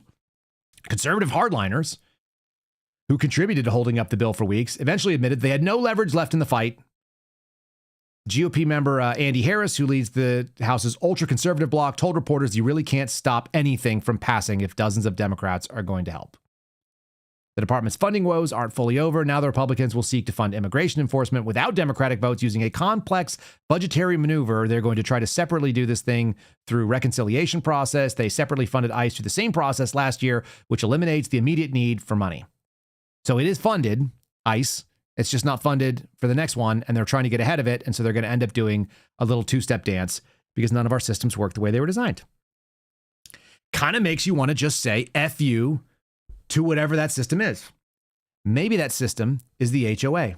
So let's do a little F you to the HOA as we continue doing a little bit of fun stuff as this moves on. Here we go. My HOA got pissed because they said my car was trashy, so I decided to rent a limo and park it in the driveway. But then I got an email saying that vehicles can't extend out of the driveway, so I decided to bring over the Juggernaut truck, in which my HOA replied that all vehicles must be painted. So I decided to swap it out for the Batmobile, which is painted black, but I actually felt bad because it was waking my neighbors up every morning. So I decided to switch it out with the armored bank truck and park that in my house instead, in which the HOA replied saying no commercial vehicles could be parked in driveways. Then I remembered I have a jet-powered Prius, so I parked that in the driveway, but after a day or two I noticed the jet engine started rusting. So I decided to wrap my other truck with the brightest neon orange possible, and now my HOA is called the cops, so follow for part 2 and see what I put in the driveway next. Is that not all of us? Like when someone tells you like what you can or can't own on your own property? Don't we all kind of start feeling that? It's like if you had the means to basically screw them every time and just continue to move new vehicles in that piss them off, would you do it? I think so. I think a lot of people, they're kind of like, F you, man. I'm so tired of this. If I can't win, at least I'm going to have fun pissing you off. But what you can't do is you can't change the HOA. If you can't change your HOA to have rules that allow you to own whatever vehicle you want, if you can't look at there and say, isn't it reasonable that I should be able to park anything I like in my own driveway? How in the world are we going to solve a problem like Congress where it's 50-50 across people that like literally don't agree with you? Maybe we could get a president who's the most conservative president in my lifetime, and he could do the most conservative thing that's ever been done, solve retirement for people who make less than $35,000 a year with a government solution. I kid you not. This is coming from NBC News. Is this what you voted for? This is not on the list, by the way, of making America affordable again. You're going to make sure that Americans that are not able to benefit from this program are going to pay for a retirement matching program. That's what I read here. Donald Trump has assigned an executive order that expands access to retirement accounts. That's a weird way of saying that. Notice this is NBC News, leaning left, and they seem kind of okay with this. Expanding access to retirement accounts sounds like a good thing, right? If NBC News is praising a Trump executive order, should you have your hackles go up a little bit and go like, wait, aren't they part of the opposition, guys? Don't they hate the Donald Trump guy? Mm-hmm. Yep. The president directed the Treasury Department to launch TrumpIRA.gov, where workers will be able to compare private sector retirement plans. Well, that sounds nice, private sector retirement plans. What? President Donald Trump signed an executive order. This was on Thursday, calling for new government websites where people in the United States can find and compare private sector retirement savings accounts aimed at helping millions of workers whose employers do not offer such plans. Just going to think about this for a second here. Do we require a federal government website, a government solution to finding private sector retirement savings accounts? Can you get your own IRA without asking the government for help? It turns out you can. And how do I know this? Because I have two of them. I've got a traditional and I've got a Roth. And they are both done privately. And I didn't need an HOA website, and I didn't need the freaking federal government to come in and tell me about it. But what is really going on here is wealth distribution. The order is intended to help more people gain access to retirement plans. I don't know what that means. Maybe somebody can put that in the chat. Maybe somebody can put that in our comment section. What does it mean, help more people gain access to something that anybody can get access to on the internet? What does that mean? When the federal government will start matching Ooh, that's what it means, right? When the federal government will start matching retirement contributions made by lower income workers. You're going to give money to people that is not their money because the federal government is going to pretend to be your company and match funds. One of the ways that you may choose the employment that you have is that you may say, well, do they have a good retirement plan? Oh, they have a 5% matching. I did this with the FBI. It's like you could put in a higher amount up to a certain amount. You can put some money away that's tax deferred or tax blind. Sure. And the federal government will match 5% of your savings because they want to encourage you to do it because the federal government is in fact your employer. You go to another company and you might find out they have matching 2, 5, 7%. It's great. It's like, okay, cool. I can put money for myself and my company wants to also make sure that I can have something. This is their version of a retirement plan. It used to be called a pension. Now they don't do that. Now what they say is if you're interested in your retirement, then we are also interested in your retirement. So we'll match your funds. Okay, fine. And now let's get a government solution to something that is not a government problem, it turns out. It's a you problem. It's not a me problem. It might be a private charity problem that a good and religious people might want to look into. The order is intended to help more people gain access to retirement plans. That sounds like a good thing.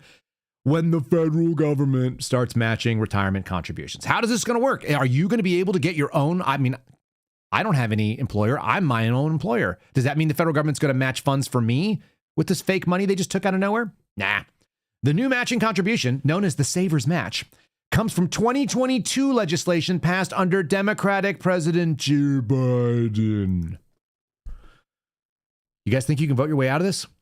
A 2022 piece of legislation from Joe Biden is now rebranded as Trump IRA, so the government can give your money to people who are willing to get matching funds if they make less than $35,000 a year. The funny thing about people who make less than $35,000 a year is they pay almost nothing in net taxes. Some of them pay actually less than nothing. They actually are net receivers. These are people who, generally speaking, nothing against anybody who makes that kind of money. I've been that person. But you actually are a net beneficiary of tax dollars most of the time. If you have a family, you definitely are. If you're an individual filer, you may pay a small amount in federal taxes. And now we're going to match your savings. So if you put up to $1,000 up and you make less than $35,000 a year, the government will give you $1,000. Do you think Donald Trump might be a Democrat, guys? Some of you are realizing this right now. He just took Joe Biden's policy from 2022 of taking somebody else's money and giving it to a different person who made less money. I think we always call that socialism, don't we? Don't you guys hate socialism? I know I do. I want to take my $1,000 and not give it to some rando person that put it into a government retirement account. I'd like to give my $1,000 to a person directly who needs $1,000 that I've assessed because they're in my faith community. That's what I would like to do. And I'm willing to do that. And I don't need a write-off for it. In fact, there is no write-off if you give it privately, it turns out. And that's okay. That's what I want to do. Trump's order is meant to make the matching funds available to roughly 50 million people. 1 in 6 in this country, give or take. 1 in 7. Who do not have retirement plans because they're working at jobs that are not meant to be careers. This is going to be people working in fast food. Will this be for people who are here illegally? Will there be any protections? Not clear. The Republican president directed the Treasury Department to launch Trump IRA. At least it says Trump on it. Now we know what's really important, where workers will be able to compare private sector retirement plans for millions of Americans who lack employer-sponsored plans. This will really be revolutionary. No shit. Revolutionary like the Bolshevik Revolution, because they'll be covered, Trump said in a signing from the Oval Office. He's not offering a new government retirement plan, but helping match workers with existing plans and taking credit for it. Donald Trump discussed this idea during the State of the Union in February, where he noted that half the people in the country do not have access to employer-provided retirement plans with matching contributions. So what about people who actually just put their own money away? You're not part of this. This is for people who actually pay a net, generally nothing in taxes. Again, tell me the difference between voting for the left and the right when this is the case. And am I picking up some minutia? Yes. No, I'm picking up on the idea that the values proposition that your so-called right-wing president has are literally Democratic principles. Democrat, progressive leftism, call it what you want, socialism. The Savers Match program, let me get to the mechanics of it. The Savers Match program will max a maximum of $1,000 for single filers, $2,000 for married couples who file jointly. The maximum amount for single filers are people who earn less than $20,500 a year. If you are living on $20,500 a year, you are not paying federal taxes, right? Can we agree on that? Some accountant check me on my math on this. The smaller matches are available for people who earn up to $35,500. If you are filing jointly, you can also file, I think it's $35,000. They want to also increase this. Trump said he wants to take the match level to the next level by asking Congress to expand it for people with higher incomes up to $35,000 and more than $35,000. We are working with Congress. This is your Republican, most conservative president in my lifetime. We are working with Congress to significantly expand this program, and we look forward to this legislation next year. That's what the White House National Economic Council director said. I feel like we should just have a moment to think about that. This is why you're going to end up with people who so vastly and so egregiously disagree.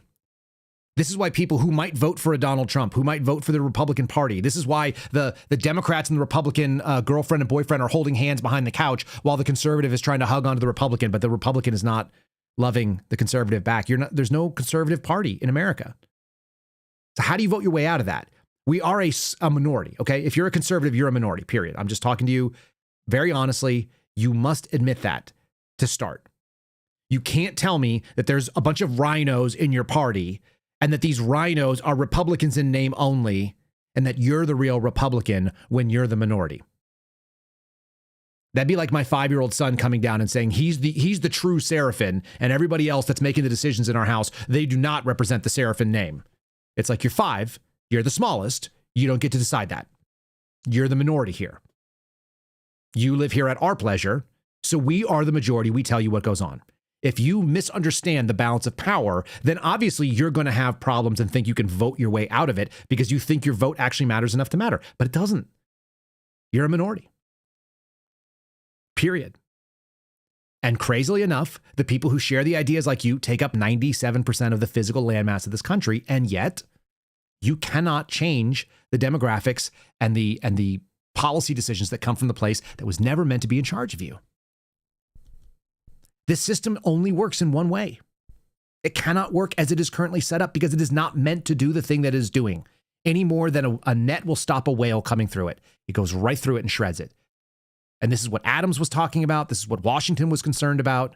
This is what Jefferson said. All these people looked at the problem and said, if you factionalize and centralize power in a way that it is not meant to, if you take the system that we have and you make it not that system, then the system we have will not work as it was designed.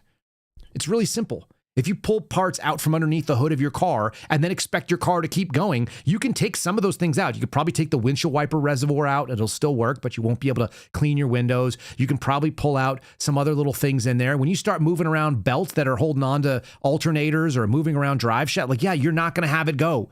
It might even turn over, but it's not going anywhere. You've broken the machine. Our machine is so beyond broken.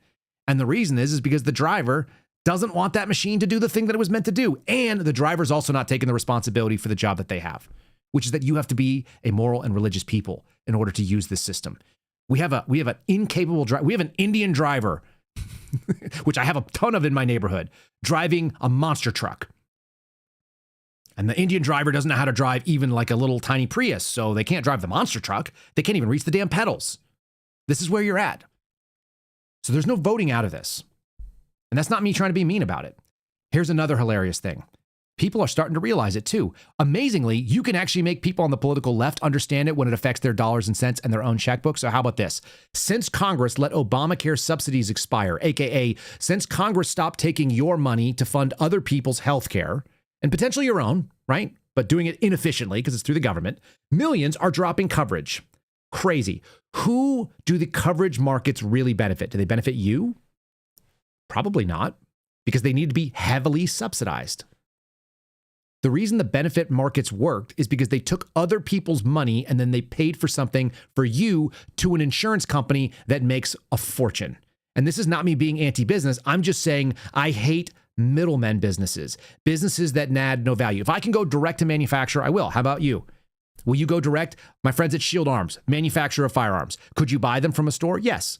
Will you pay the same or more? Maybe. Why? Because there's transportation involved. There's a storage fee. There's a physical brick and mortar you may have to go into. Now, some of the stuff may get taken up by fees by a transfer, so you may end up breaking even on there. So sometimes you get a better deal going to the right type of person because they offer bulk buying. So maybe you can get something out of that. But are we getting that out of the insurance companies? I haven't had health insurance since 2022. I'm in my 4th year now. I didn't get it when I worked with Catholic Vote. I was a 1099 employee. I'm a 1099 whatever, self-employed, small business guy right now. I'm self-insured. If something happens, I go to the source. I go to the manufacturer of the healthcare. I go to a doctor and a nurse and an office, and I say, we have this problem. We would like you to be engaged in contract services to fix it, and then we work at the rate. And they say, our normal rate is this, but for the uninsured, it's this, and the uninsured rate is lower. Why? Because there's a bunch of bullshit built into it. And people are realizing that if other people aren't paying for their bullshit, suddenly they don't have those coverages. Now, most people are not smart enough to save money the way that I do, because I look around and say, I got 4 kids. One of them is going to do something dumb, like try to fly off the top of a fort and realize that they don't have wings. They're going to end up flying and knocking their head into the grass or onto the concrete. And I'm going to need stitches at some point from someone, and I'm not licensed to do that anymore. So I keep money in my pocket so that happens. For the people that don't do that, this is where they're at. And what they do is they just go without coverage. By the way, you don't immediately die when you don't have healthcare coverage. For anybody who's been like, hey, I pay a shitload of money in health insurance. I wonder if that's good. What would happen if I didn't have it? Do I die instantly? No, you don't. It turns out you just keep living the way you did before. You just haven't written off like $600 per paycheck, crazily enough. I'm not telling you what to do with your money, but I'm just telling you, most people are flushing money down the toilet for a lot of things. I'm sure I do it as well. Millions of Americans appear to be dropping Obamacare coverage. Here, let me put the graphic up. Here we go. Millions of Americans are dropping Obamacare coverage, in the months since Congress failed to extend the generous subsidies that have become a defining feature of the Affordable Care Act, aka taking money from some people and giving it to other people, kind of like the 2022 Joe Biden thing where they gave people matching retirement funds even though they don't work for a place that does that. Initial signups have already fallen off by 1.2 million people, but insurance companies, state officials, and industry analysts are reporting that many more have lost Obamacare coverage now that people are facing long-term higher costs. The federal government has yet to report current enrollment data. Who's most worried about this? Allow me to say it again. Insurance companies, state officials, and industry analysts, the people who make the money from this stuff. Many insurers and analysts are estimating the overall declines to be about 20%, dropping off about 19 million from the 24 million who were originally enrolled under the Affordable Care Act. Kind of like the 50 million people who were benefiting from the we give you $1,000 to $2,000 because you don't have an IRA that's got matching funds because you don't make that much money, aka socialism. Other indications suggest that there could even be larger potential losses at the end of the year and a deep retrenchment for Obamacare coverage, a reversal from the significant gains over the last several years. Well, who gained? Did you gain? One analysis by the Wakely Consulting Group, a firm with access to detailed insurance industry data. A firm that got access to detailed insurance industry data because it benefits the insurance industry to have said data. They estimate that coverage in the marketplaces will drop by as much as 26% this year compared with last year's average enrollment. So the question is, does that mean that people instantly die? What happens next? Does it mean that they can't afford to do things? Or does it mean that they recognize that I'm not going to spend $1,700 a month for me to be able to pay a $25 copay to go see a pediatrician because my kid gets regular wellness checks, when it turns out all the pediatrician does is say, well, they need to grow more because they're in the 20th percentile of height, or, oh, they're doing great, they're fat and healthy. And you go, thanks, doc. And they go, yeah. Now we need $50 and we're going to bill you for $280 in services. And then the insurance industry is only going to pay us $225. So that's what we're actually going to accept. And so they made $275 off a visit to tell you something that you needed zero information on and that is totally inactionable. I stopped doing wellness checks with my kids and I haven't been to a doctor for a long time because, like, what am I doing with that information? What are you doing with the information when you go to your doctor? Just out of curiosity. And talk about like a good and moral thing. There is a huge value in having modern American medicine. No question about it. If something bad happens, I want to get surgery. I want someone to fix the bad thing. But like, what are you doing with the data that you have? outside of some of the freaks like my buddy Charlie, who checks himself and has like DEXA scans so he knows what his body fat percentage is and the functionality of like his mitochondrial uptake and performance. Like other than those people who are freak athletes, what is the average person doing with the data you get when you go to the doctor? Are you changing your diet? Or are you just getting a high five from a doc saying, you're not doing as well as you could do, but you could be doing worse. And you're like, cool, thanks, doc. Now I feel medium better about what was going on beforehand. Like, what are you doing? How many of you want to go to the doctor when you're sick? You're like, oh, I put off going to the doctor. I pay $600 every 2 weeks to a doctor plan, so I don't go to the doctor. I spend $17,000 to $20,000 a year, so I don't have to go to a doctor. So then when I'm sick, I don't go to a doctor. Like, guess what? You can not go to a doctor just like I don't go to a doctor. Just don't go. Turns out. You're like, hey, I feel like crap. I have to call in sick. I'm going to sleep and take zinc and vitamin D. I'm going to try to eat better. See what happens in a couple days. I may have to go to a clinic and go get some freaking, amoxicillin and knock this thing out, or a Z-Pack. The end. You could do that for like $75, guys. Just saying. How many of you don't even go to the doctor when you're sick? It's just so funny to me that this story is, it's a major story in the New York Times, and they're sounding the emergency. NBC celebrating the expansion of retirement accounts paid for by the taxpayer for people who don't have retirement accounts. And New York Times crying about Obamacare is going away, so millions of people won't have coverage. Who is their core audience there? I assume it's the insurance companies that are the most worried about it. And they're going to continue to sell you the fear. The fear is kind of like the fear of like, if you don't vote, then you put in a Democrat.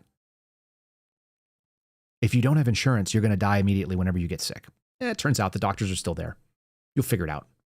People have done it for a really long time. You can also probably like eat and exercise a lot of this stuff away.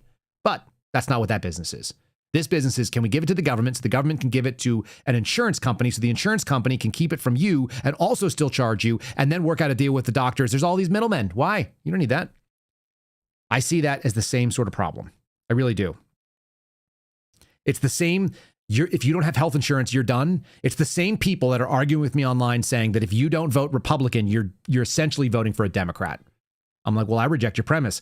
I don't think I'm voting for anybody when I vote. I think that I'm trying to vote for somebody. And the evidence is that our country is so split because we don't have a good moral people, a religious people that are looking at the same system and using the system as it was intended, that I don't think it actually functions. And the evidence of it is people have been crying about this for the last 8 years, saying how divided we are. And the only thing we agree on is division.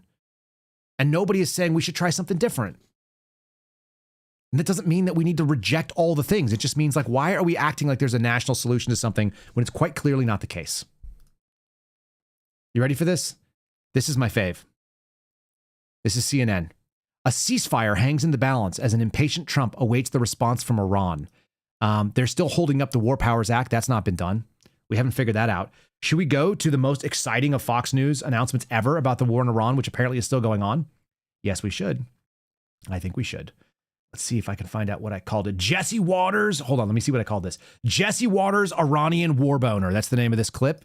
I don't know what it's actually called, but it's super exciting. Stand by for a Fox News alert. Guys, hold on to your horses. We are ready to do some really wild stuff. Remember when a civilization will stop existing tonight? This is almost as good. Fox News alert, it's decision time. CENTCOM Commander Admiral Brad Cooper has just briefed the president in the Situation Room about what could be the final blow. The U.S. military is preparing for a short and powerful wave of strikes. Targets include the enemy's remaining military assets, leadership, and infrastructure.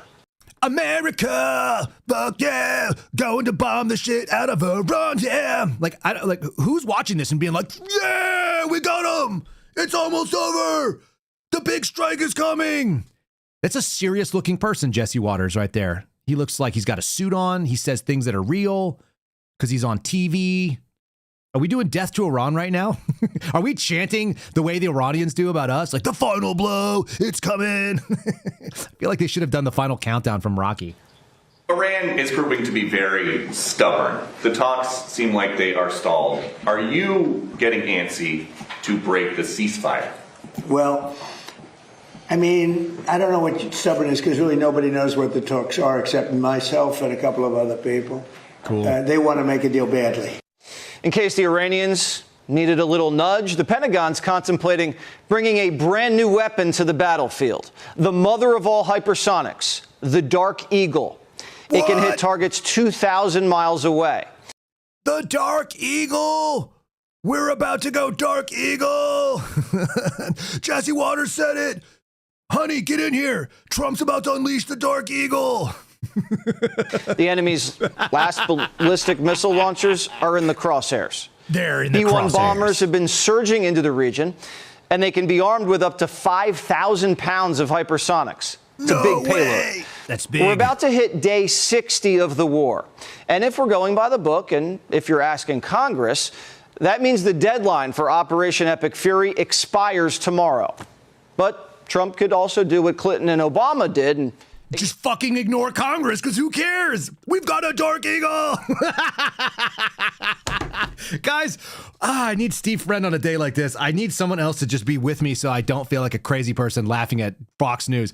Do you guys turn this, like, if you walked into a room and somebody was like, we're about to drop the mother of all hypersonics, the Dark Eagle. Would you be like, hey, what movie are you watching? What kind of crappy, poor acting Hollywood garbage bullshit are you? Is this a made for Netflix only? Or was this made for the theater? This is like blockbuster Hollywood silly shit. The Dark Eagle. I should have called the entire program the Dark Eagle. It's 5,000 pounds. 5,000 pounds is a lot of pounds. You know how many? It's 1 plus 4,999 more pounds of bombs. What's wrong with them? Here's Axios. This is what Donald Trump woke up to read this morning. This is fine, but it feels terrible. Written by Emily Peck at Axios. The energy crisis in the United States is starting to eat into American wallets, even though it's hardly an apocalyptic scenario. It surely feels awful. And why it matters is because, unlike in Asia and Europe, the United States is relatively insulated from the threat of actual gasoline or oil shortages, and the price increases so far have been manageable. That's good for the economy and for stock prices, but it's cold comfort to basically everyone else who is forced to pay more at the pump as the ongoing Iranian conflict continues. The increase in prices have been they've been kind of Hobbesian. They've been nasty, brutal, and taking place over a very short period of time. Yes, our energy spike was like radical and overnight, was it not? Since February 27, the day before the war began, the average price of gasoline, unleaded, in the United States has risen 47% to $4.39. It went up 9 cents just Thursday night alone. That's lower than it was during 2022. It's less than when Joe Biden was there, bro. Even if you adjust for inflation, it's still even lower. And gas makes up a relatively small share of American spending. So it's awful, but it's fine.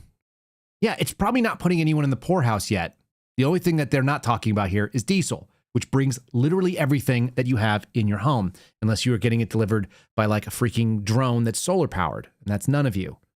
So it turns out fuel prices actually do end up going a lot further and deeper depending on how long they go. And yeah, we can handle a momentary blip, and I don't think anybody is not driving today. But people who are on the edge that are wondering whether or not they're going to be able to pay for their insurance without the government paying for it, who are already in a mindset that are concerned about where is this government money that is supposed to be subsidizing my problems, who are trying to save $1,000 a year while making $20,000 a year and getting a 100% bump by the government to do their savings. What are these people doing? Are they hurting? Yeah, I think they are. I think the difference between paying $2.20 a gallon, which was our local gas prices, and $3.40 on a subsidized, discounted Costco rate, that's a lot of money for people who have to drive all the time. It turns out 20, 30, 50 bucks a month, per week, that adds up for people that are moving all over the place. Jeez Louise. The big picture. Even if people can absorb the increase in prices, the whiplash of record-breaking prices on gas is making people feel bad. And we're seeing low consumer sentiment. Remember, in your heart of hearts, Scott Bessent, the Treasury Secretary, thinks that you actually feel really good about the economy, even if you outwardly feel bad about it. So just remember to get to your heart of hearts so you can feel better about it. Higher prices force people to make choices that they don't want to make. They trade down on spending for groceries or restaurants or clothing. They make decisions because they feel like there's a pressure and it's not going anywhere because it's outside and everything costs a little bit more. Kind of like taxes. When you're sitting out there and you're looking, you're like, oh, I would do this, except there are taxes on everything I do. I like this. This guy's name is David Tinsley. He's a senior economist at the Bank of America Institute, which makes enough money as a bank to have an institute. Tinsley, who is British, puts it this way: they don't necessarily want to make those choices, so they can be quite cheesed off. Americans, 1, what does cheesed off mean? And 2, please leave me a comment if you are in fact cheesed off at the cost of fuel. I don't know what that means, cheesed off. But I do like that term. I might actually start working it in whether I understand it or not, kind of like the cross-eyed bear. We'll do that. Okay, can we do the thing that happens when you have to fill up with a very expensive gas tank? When you fill up a fuel tank and I hit over $100 for not even more than a half tank, I say words like holy macaroni or holy guacamole.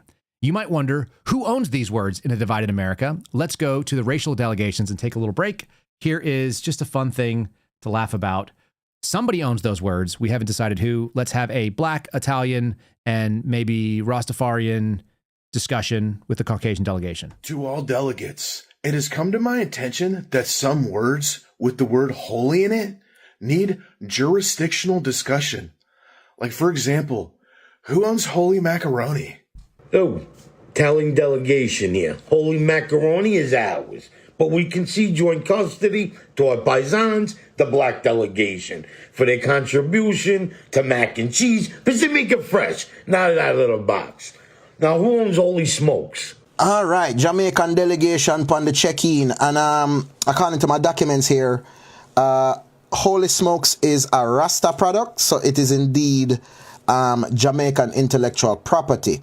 But we are happy to license it out to the Caucasian delegation. We don't utilize holy smokes very often, so instead of it just gathering dust, we'll gladly lend it to you guys. In exchange for that, though, if you could point us in the direction of who owns holy guacamole. Who does own holy guacamole? That does not seem like a Hispanic delegation thing. So maybe you guys know the story there. Anyway, I think the thing we can agree on is that words are funny, people can be funny, and those are totally non-political. I bet you could get those people to agree on some things, maybe not politics, but they could agree on humor, right? Let's go to Fox News and see. So we've got the war is about to pop off. We're about to drop the Dark Eagle, whatever the hell that means. And then, the other side is worried about whether or not we are expanding enough government to save us from government problems. Let's get to Fox News. What is the Fox News crowd? What is the lead headline today? I put it on the screen for you. 600 groups with $2 billion in revenue are mobilizing 3,000 Mayday protests in a red-blue alliance probe finds. I don't know what the probe is. That part is actually kind of troubling. Why are we allowed to use the word probe in a headline? I feel like that should actually not be allowed. Democratic Socialists of America chapters, groups funded through China-based tycoon Neville Roy Singham, lead the network with Democratic groups, including California Democratic Party. We got all the bad guys all in one, okay? Mayday protests, billions of dollars, probes, socialists, China, Neville Singham, Democrat, California. So much communism going on. What does that look like here? Okay, so let's put a picture of the Chicago Liberation Center. That's fun. What is happening? First at Fox, they say. Some 600 groups, including hardline communists and groups affiliated with the Democratic Party, are mobilizing all over the country to demonstrate for Mayday, socialism's high holy day. I started at the beginning, and we talked about this country requires a moral structure to underpin it. That the founders believed that there was a religious nature to the people that were going to be able to use the system so the system could be used properly. And here you have Fox News sounding the alert while cheering on Donald Trump about the socialist high holy day of May Day, which has been going on for a long time, and there's always been dumb things on May Day. Hence today's title, which I winged. Fox News digital investigation has found a sprawling red-blue network with a combined annual revenue of $2 billion, 3,000 protests and events advancing what critics describe as an anti-American. These are all the things that pull on your heartstrings. They pull on you about patriotism. They pull on you about national identity. None of these things are an anti-Texas or an anti-Tennessee or an anti-Washington or an anti-Wyoming agenda. These people are calling for Americans to skip work and school and shopping. Oh my God. At the center of the Mayday mobilization, which has expanded from earlier indications, it is a network of communists, socialists, Marxists. I shit you not. Hold on. Let me put this on the screen if you can read it. This is a Fox News story. At the center of the Mayday mobilization, which has expanded from earlier indications, whatever the heck that means, is a network. We can't have networks of communists, socialists, Marxists, which is the only one that's capitalized for some reason. I guess it's because of his name, and other far left organizations indeed. It's bad things and worse things and things that you would be scared of if you knew what they were, but you don't. They're led by chapters of the Democratic Socialists of America and the network of groups, including the People's Forum, a party for socialism and liberation. Those things are capitalized again. The Answer Coalition and Code Pink, ugly old ladies who have piercings in their face and strange colors in their short hair that also can't shoot and probably would be hired for the Secret Service if they were younger. Funded by an American-born tech tycoon. He's American-born. Oh, but he lives in Shanghai and he promotes the propaganda. The Chinese Communist Party. All the bad things are available. Today is their sanctum day. So this is the Fox News cake. Again, lead stories coming out of lead stories. That's not it. Sorry. Lead stories from your tabloid. I'm just going to do just a quick little recap. Bombshell sexual harassment suit where apparently you can say salacious things as long as it's said in a lawsuit. Okay. Lead story coming out of NBC. New video from the correspondent shooting shows us that some lady, it looks like, probably took shots and may or may not have hit one of their people. CNN has closed me out.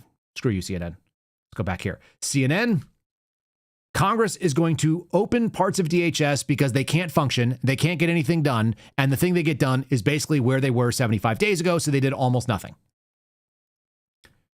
What else do we got? NBC also celebrates that we are expanding socialism by giving retirement accounts and distributing wealth from people who make more money, pay it in taxes, and then giving it to poorer people who apparently don't have a job that gives them an IRA. And the New York Times is very, very upset that we are not getting enough socialism to make sure that we also are paying for people's health insurance, which basically funds the health insurance companies. And what is Fox News telling you? There is $2 billion worth of revenue mobilizing 3,000 people to walk around and do free speech, which I heard was really important and allowed. What would you prefer? Just out of curiosity. Would you prefer people not be allowed to have free speech? That if it's free speech that you don't like, that it's not free speech anymore? Do you have principles that say 8647 is not inherently dangerous? It's just numbers? And that his intent behind it didn't result in anything? That the former FBI director, who's a tall mongoloid goofball, was promoting his book? DOJ actually sought to do some civil asset forfeiture with Comey's indictment. They listed in there that they want to claim all the proceeds. If they're able to convict him of anything, they intend to seize the assets and the value of his book. Aren't they saying sort of implicitly that in fact was a PR stunt and that there is a connection between his book sales and the number because he was trying to push coded messages because his book was about coded messages? Isn't that actually free speech in America? Apparently not, unless it's in a defamation lawsuit alleging salacious sexual claims. So this is how silly we are at this country. And again, all of that goes back to my original premise here, which is that we are living in a time when we don't have the thing that we needed. The Constitution was made for people who could use the Constitution, not for any random person. It was meant to be a moral and religious people. And a lot of people have honed in on that, but I don't see anybody out there making that advocacy. They're saying vote harder, go out and knock on doors with gay people who are tall and wear their boots all skinny and weird. Which one of those was like, act like a moral and religious people and go out there and convert your neighbors through the example? You can do it in an a-religious way with a religious sort of intent by wondering, what if we could just get the Muslims to try bacon? What if we could just convert people to bacon cheeseburger nationalism? That's a soft sell into Christianity, it turns out. What if we could just get you to agree that we have common values in this country and those values kind of align with having a bacon cheeseburger? What if you did that? Because I don't think it's actually a hard sell. I think it's actually a really easy sell. There's a reason why people came to this country and have always come to this country. There's a reason why we have an illegal immigrant problem. It's because people tried to get here because it was awesome. And we're making it less awesome by doing less of what we used to do, it turns out. I'm going to grow my hair out like that too, by the way. If you guys are seeing this, what is that, John Adams? Should I grow my hair out with like a skullet and the Krusty the Crown thing? I could do like a stripe down the middle, like an inverse mohawk. It's really frustrating because it's so obvious that this is not a quote unquote doom and gloom position.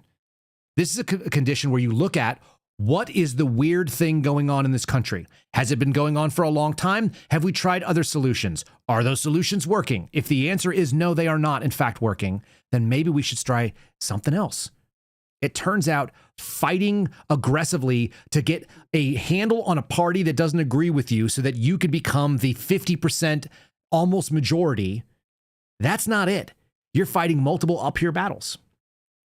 It's pretty obvious to me that that's the case. You're fighting battles that you're not going to win. Fox News also has this as one of their headlines, just for your awareness, because I almost never cover Fox. This is why. Minnesota mayors are dragging a ridiculous bill that penalizes cities for not flying their controversial new flag, the Somali flag of Minnesota, that they're not into it. So what do? They fly the actual flag of Minnesota that has historically been the flag of Minnesota. It looks like this. Fox News has got really heavy-hitting coverage talking about the Somali flag. Now, what's in a symbol in a flag? Maybe there's something more to it. I just don't think that's the most critical thing going on when you have the alternative, which is the left is crying about and praising the money being given out by our government. It's not enough, but they like the ones it is, and it's coming from supposedly the most conservative president in my lifetime. We're getting a little wild on this stuff. Last couple things I want to touch. Brian Cole Jr. is going to remain incarcerated until his trial. 3-panel judge appeals court went in front of Walker, Childs, and Garcia, the circuit court judges for the District of Columbia. They ruled that he is going to be continually held and that the government was correct, even though they point out some of the wild things that went on, including the fact that he didn't get the preliminary hearing, that he wished to get it to find whether or not there was probable cause. It's kind of a mini trial. That did not happen, but that's okay because we've sort of given up on those things. I don't think a good and moral people would be okay with that. Call me crazy. It does seem like the system tends to insulate itself. It does seem like the people that are in charge are only nominally there in charge because we keep getting more of the same. So your voting input, regardless of what you do, I voted for the most conservative people ever. Right. Did they make it past the primary? Oh, they didn't. Why is that? Because the system seems to favor a certain outcome. And that outcome is pretty obvious to those of us that are watching, and it's getting people riled up. There was an anger that was released when Donald Trump was put into office in early 2025, and I don't think that you're getting what you paid for. And I think it's because of stuff like this that's on the screen. There's a cancer man right there from the X-Files.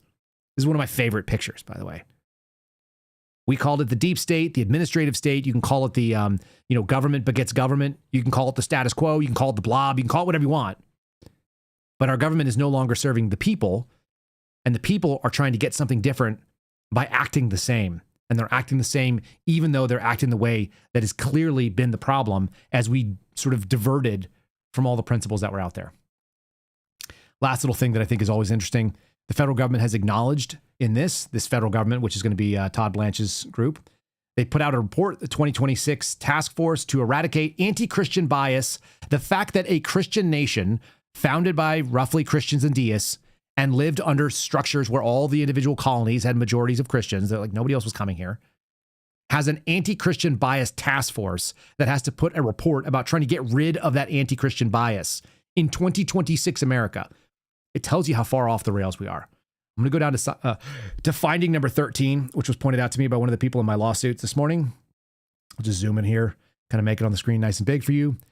This is something that I experienced. Many of you also experienced it. I don't think you can vote your way out of this. They still could fix it today. The federal government could turn around and offer settlements to all the people in the military, that were in law enforcement and in civilian service, that were wronged by the policies that happened, and they don't do it. Why not? Why do they not go out and say, yeah, we are to blame? We want to give $1,000 to people who are not even paying into the system. We could actually do the right thing and either fix jobs or whatever, solve the problems that we created during COVID in 2020 when we were fantasizing about a national breakup. Key finding number 13. Biden agency's religious accommodation process often functionally penalized Christians who sought to exercise their religious rights. This is known as disparate impact in the civil rights world. By the way, one of the claims that I have is disparate impact. And I am part of a group of people in the FBI like suing over this. I know there are other federal agencies that had the same problem. So did some of your state agencies. So did some of your city agencies. Our government didn't serve people and had a disparate impact on people who are Christians that wanted to exercise a pro-life position.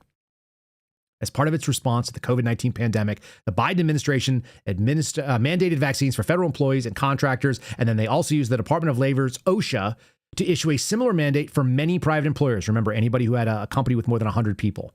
The Biden administration promised a case-by-case evaluation of religious accommodation requests, but for many, this promise was illusory. I literally have words from the guy who ran the FBI's program on this, saying that they never looked at our religious beliefs, they never considered our workplace as required by Title VII, and that he specifically decided because I did not have a COVID vaccine shot, I was not eligible for an accommodation. It's in black and white in a sworn statement by a guy who got fired for doing that thing, and yet the government still fights us on this particular situation.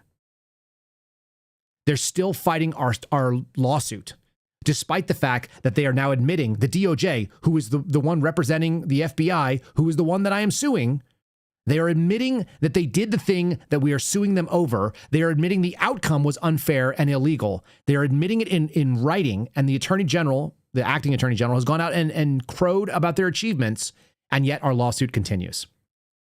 And this is something I intend to hit pretty aggressively, and I may even have our attorney on to discuss that case at some point if you guys have any interest. I think that the ongoing malfeasance of this government carrying on the policies of the last government tells you everything you need to know about why the solution is not going to be, we just need to do what we are doing, but do more of it. It just doesn't work. And that's not a black pill. That's a recognition that the reality of the world is not gumdrops and rainbows, and it isn't some false hope or promise. Its reality is that like the system continues doing what the system is already doing. The end. All right. Let me make sure I'm not missing out anything else that is really fun. That's all Department of Justice. Okay, good. I do have some really uplifting stuff for you. Oh, let me show you this last one here because this is also useful. What are you going to get from your conservative government? You're going to get 45-day extension on FISA.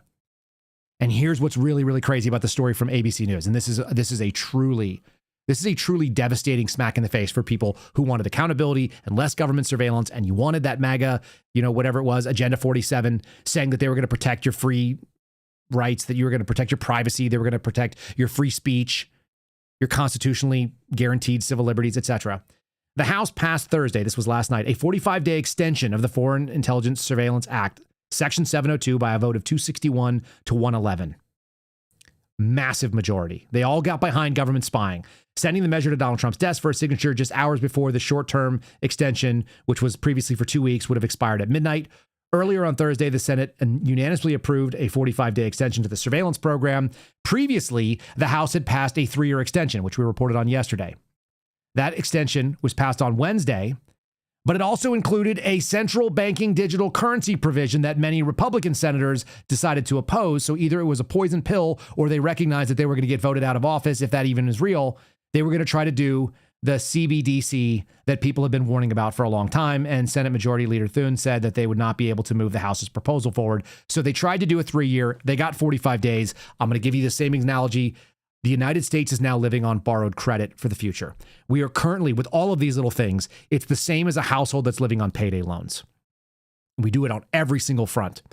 75 days in the arrears, and then what do? We fund most of the things, but we get basically nowhere. We're running as fast as we can to stand in place.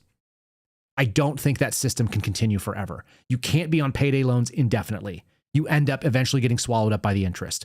We are basically playing that game right now as a country. That is not a black pill scenario. That is not dooming or panic. That is someone recognizing that we've been talking about this for over 8 years. You've got the guy in that's supposed to do the thing. You've got the House and you've got the Senate, and they are not able to do the thing because they are not trying to do the thing, because they are unable to do the thing, because the driver of this vehicle, the American public, they've lost the base of how you actually operate the machine. We're not operating in a good and moral way. But that is not to say that locally you don't have some heroes and some really good stuff happening. So I am going to lean and end with that because I think that's required. Here is what I refer to as LOL Jesus stuff. There are still plenty of people that understand these jokes. These are like dad jokes coming from scripture and from biblical stories. I think they're good. And then I'm going to end with a feel good at the moment because I'd like to go into the weekend feeling okay. And maybe you do too. Let's do a laugh about Bible skits. This is something that randomly pops up in my feed over on Instagram, but I thought it was funny, so hopefully you will too. Thomas, Jesus has risen from the dead! No way. Yahweh.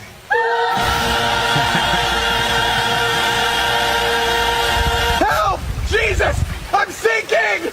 Hi, sinking. I'm Jesus. Good one. this count, Jesus! It's match point! Fear not, my child, for I did not come down here to be served, Yes, that's what I'm talking about!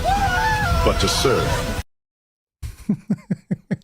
If you were just listening and you couldn't see, that was Jesus walking in the door after Thomas was doubting with the Yahweh bit.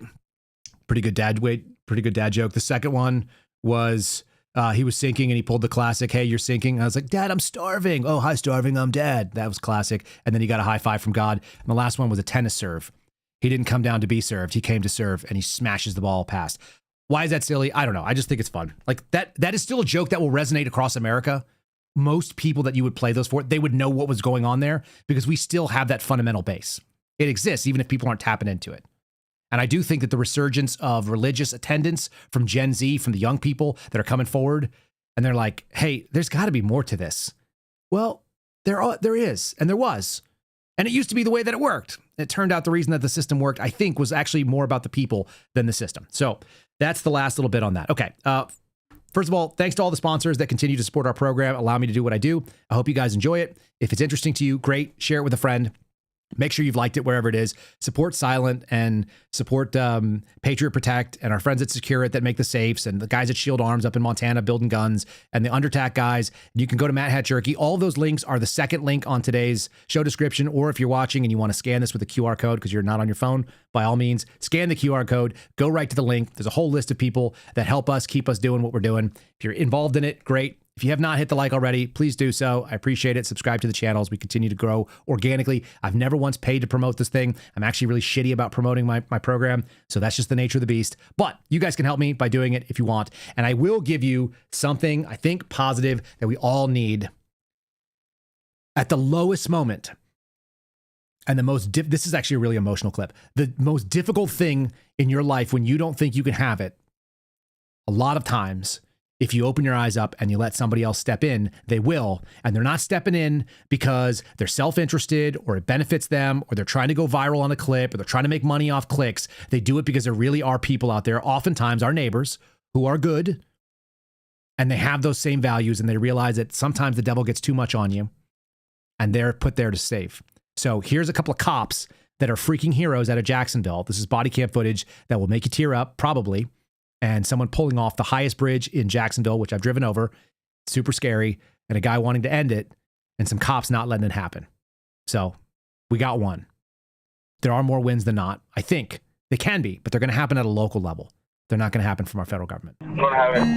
Whatever you're going through, man, you can get through it. Now listen, man, listen. You can get through this. Come on, let's talk about it for a minute. Can I at least have a prayer with you? You believe in prayer, I know that. Can I at least have a prayer with you? You mind if I just hold your hand and pray with you?